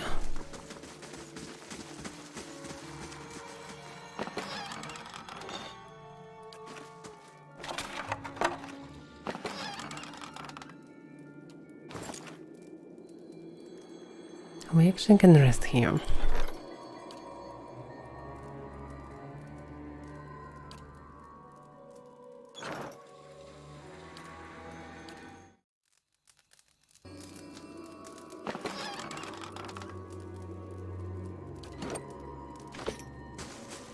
And very low amount of experience from them. They way tougher than everything that we saw previously. But surprisingly nothing special in terms of experience from them.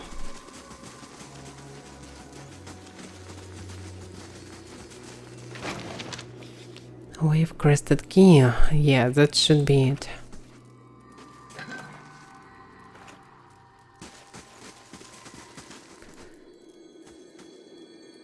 I also can see the way to somewhere.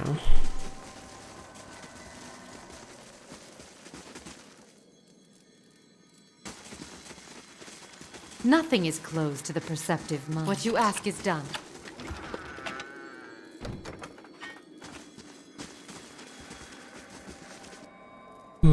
Alright, let's go and check it.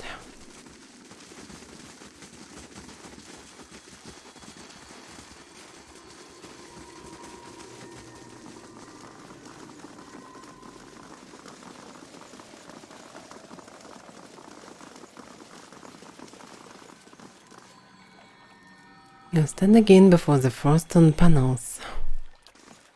They can only leave them? Really?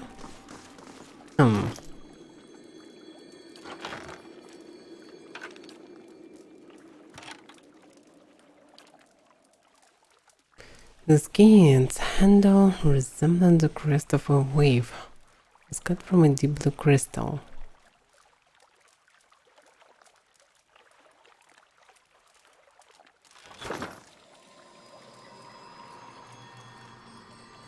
Surprisingly, I cannot do anything. Maybe I need to use the skin in some other place.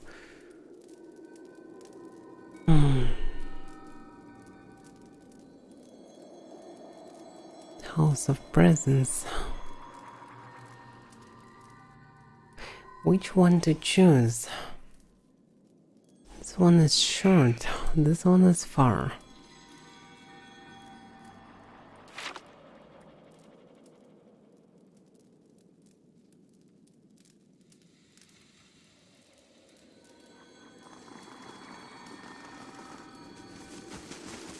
This one was actually most protected, so maybe better to choose this path.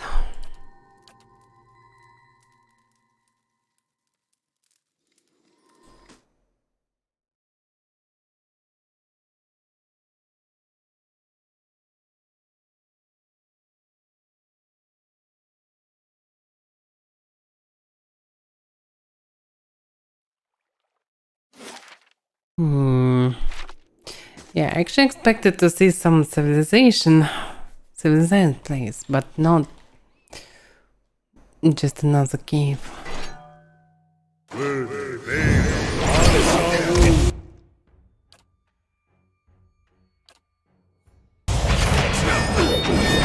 Death to our enemies.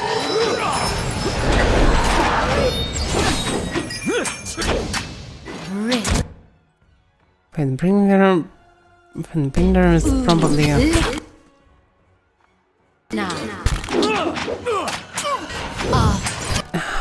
Damn, and no one attacked it eventually. Damn, this is a shame.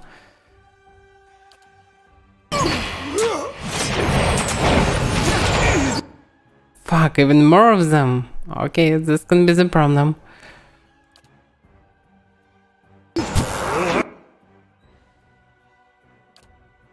No, I shouldn't do it. Damn, and I'm not sure.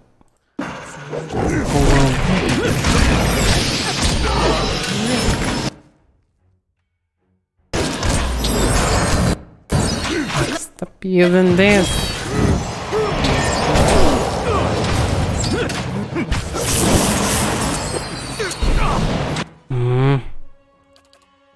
What the crap is going on?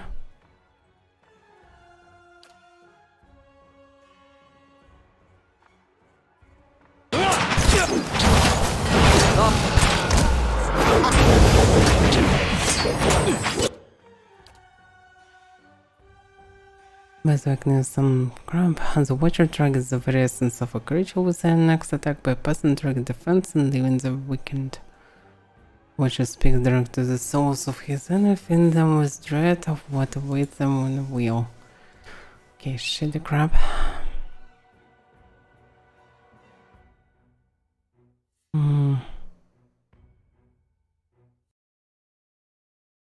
That's 25 resolve. Oh my. 25 is actually a lot. Why 25? Uncombated health characters maintain concentration and contributes to the wheel and deflection defense. That's why 25. Okay. Just universal defense. Oh, boom. Against powerful zoo within allies that manifest in an aura that shocks any enemies near them.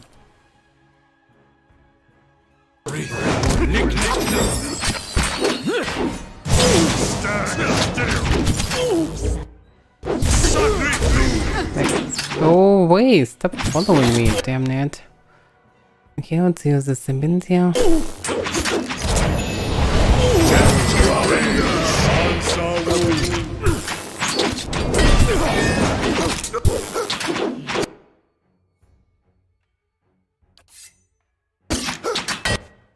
He just ran away. What the hell?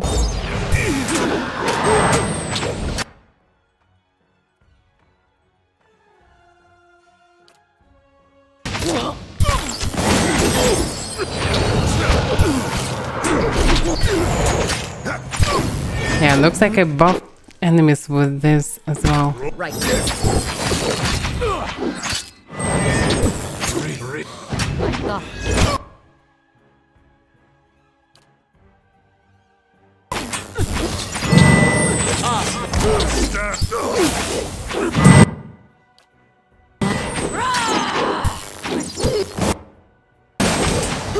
Yeah, looks like we have problems to focus on target again. Look at this fucking danger. Prevent it from casting.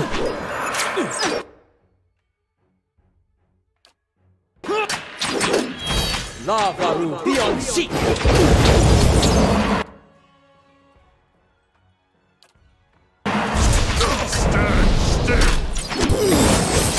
Repels my touch. Where's the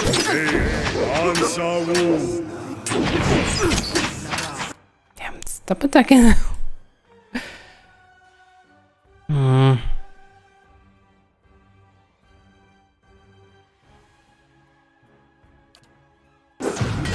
This isn't working! Ah, thank you.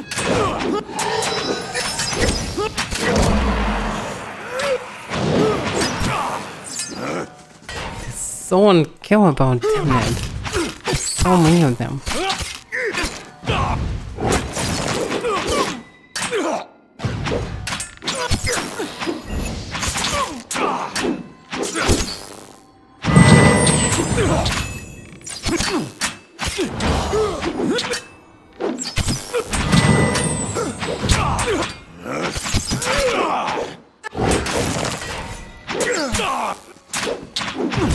It's the problem of the heavy armor.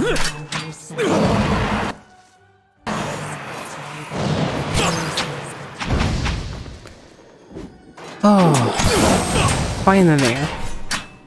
Almost. Yes. There's more of them and they are so tough. Oh. It's only heavy armor that saves us, actually. And on the heavy armor is saving them as well.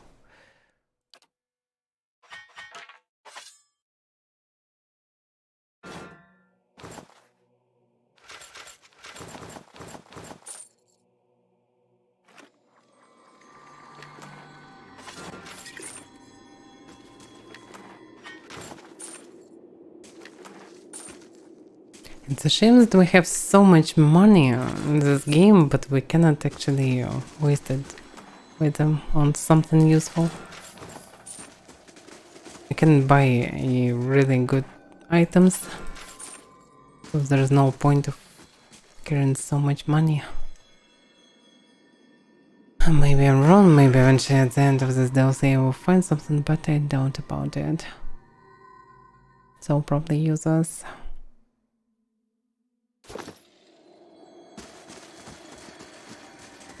Following your lead.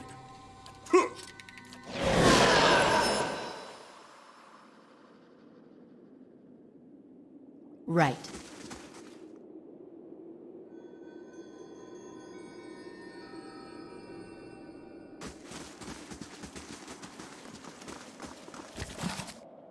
A lot of books. Abdon's hands. It's connected to this place.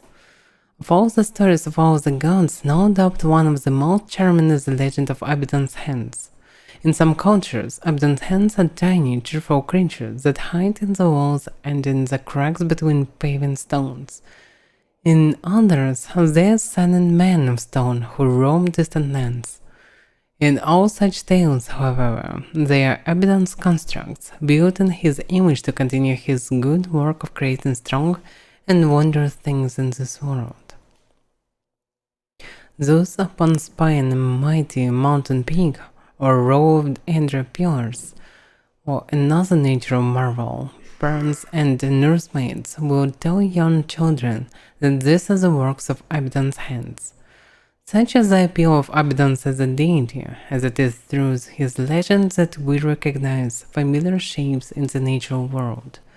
Those one will see a landform that resembles a colonnade, or an arcade gate, or a mighty home, will see a hand and a purpose at work that is not unlike our own.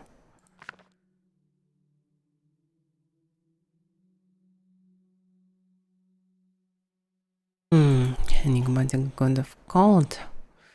Young students are often confused by Barrett and Rimgrand, seemingly overlapping roles in the holding demeanor over death. Yeah, I don't say anything about this god for now, so I'm not interested. Select correspondences of gift bringer Eden. Something about gift bringers can be useful.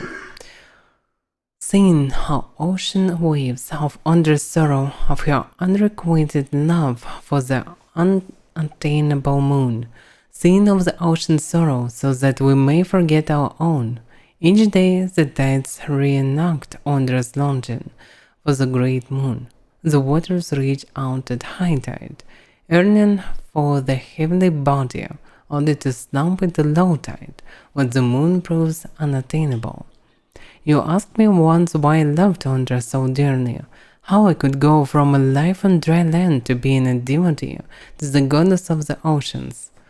I think of the ocean's sorrow, so that I may forget my own.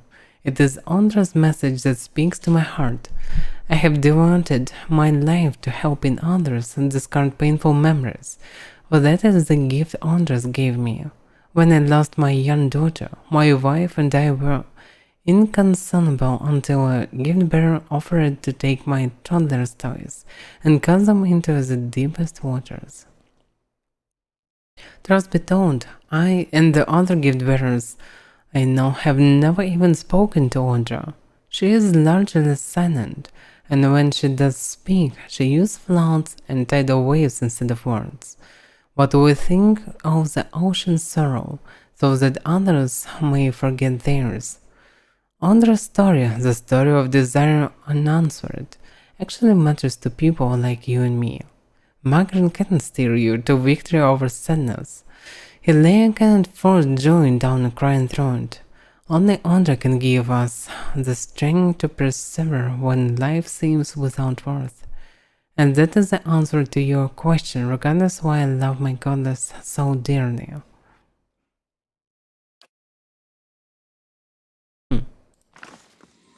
It doesn't help most them monsters of that far archipelago. According to the name, it probably will be useful in the second game. But not for now. Let's see the poetry. Let's see and her love. Traditional Ondra hymn. The sea beheld her love shining bright from on high. She bade him come down from his palace in the sky. Her love could not be swayed, so she took a piece into her heart, and all who saw her grieve that day sleep in her bosom still.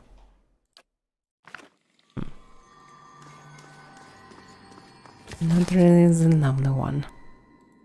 Gift bearer pilgrimage. A gift bearer of Ondra is traveling along the road when she meets a man in tears holding a scrap of parchment. "Why do you weep?" asks the gift bearer.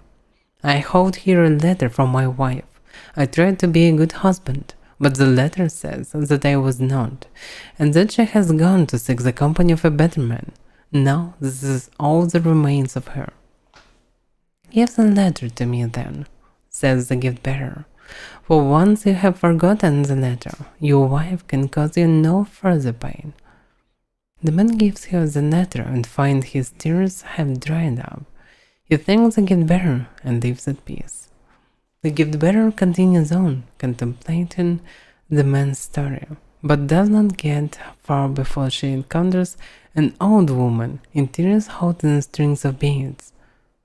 "Why do you weep?" asks the gift bearer. "I hold here a string of beads that counted the years of my daughter's life. Sickness took her while she was still a child, and she was denied the joys of full life, and I the joys of a mother. This is all that remains of her." "Give the beads to me then," says the gift bearer. "For once you have forgotten the beads, your daughter can truly rest."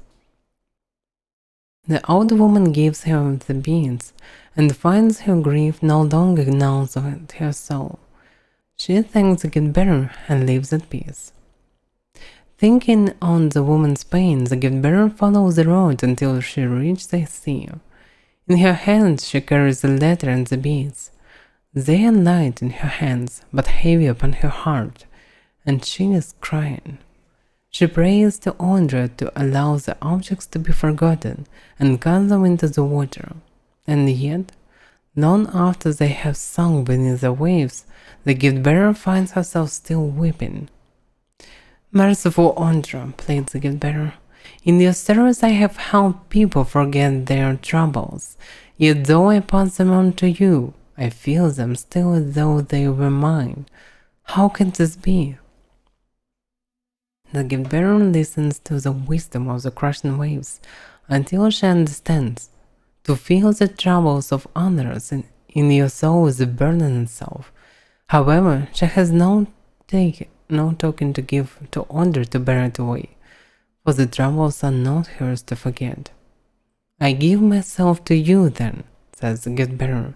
For once I am in your care, no memory may haunt me. And within the tide come forth, and embrace the gift bearer, and when it ebbs, she is gone.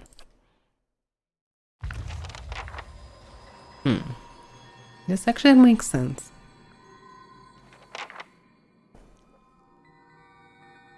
If the gift bearers have some techniques or gift from their deity, so they can actually take items from others and let them really forget about things that disturb them. But the things start to disturb the gift bearers, so there is a sense that they eventually go into this low tide part of the temple, because they actually can forget all that haunts them. The only problem is it doesn't work that good. I don't need calendar, the moons of aura. No. Tides and moons, the natural historian account. I'm not really interested.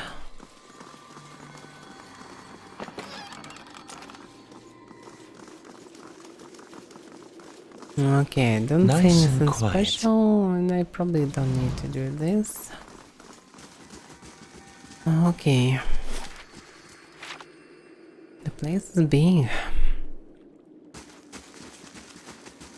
And looks like a lot of people inside.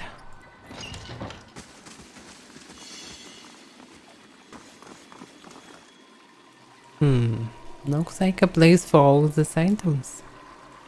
I shall do as you ask. What you ask is done. Saying the Wingons can go.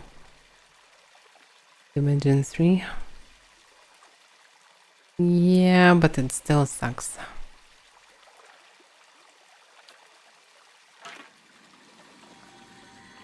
Like a living prison, these arms of coral have grown around an assortment of old wizard relics.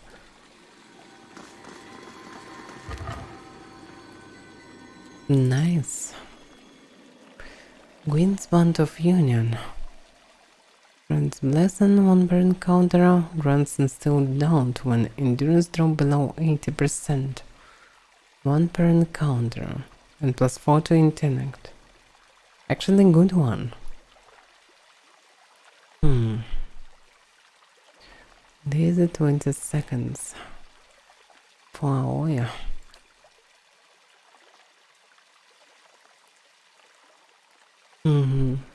Yeah, it's pretty good one.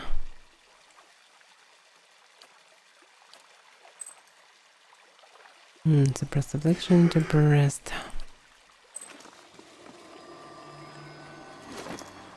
How can I use that? Plus 4 to intellect. How about else can use it? But I already have a lot of stuff to activate. Protection not per counter. Yeah, I never use the scrap.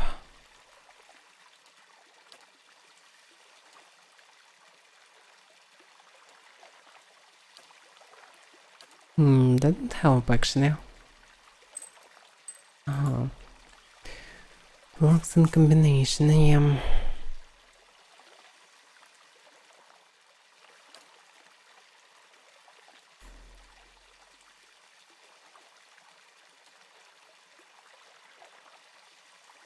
Intellect.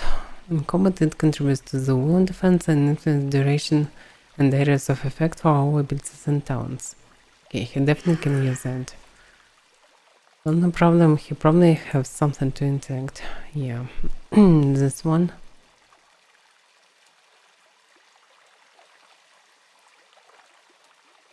But still, it can give more away.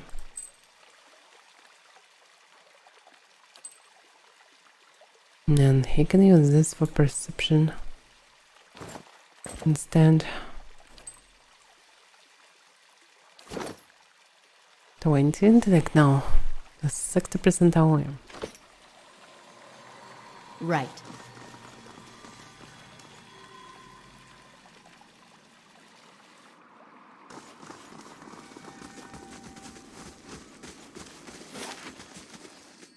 Where should I go? Probably not to the caves. I need to find the leader. There's not much point of killing every one of them here. Oh, by the way, it's already time. Yeah, it's already too late. Okay, before we start running all this level again, yeah, let's just end for today. We'll continue tomorrow, because it will take a lot of time, definitely. Anyway, it's already too late, and I need to sleep as well. So, yeah. Thank you for watching, guys, and we continue tomorrow at the same time. Tomorrow will be probably Elder Scrolls here, and the evening will be Pures. So, see you next time. Bye bye and good night.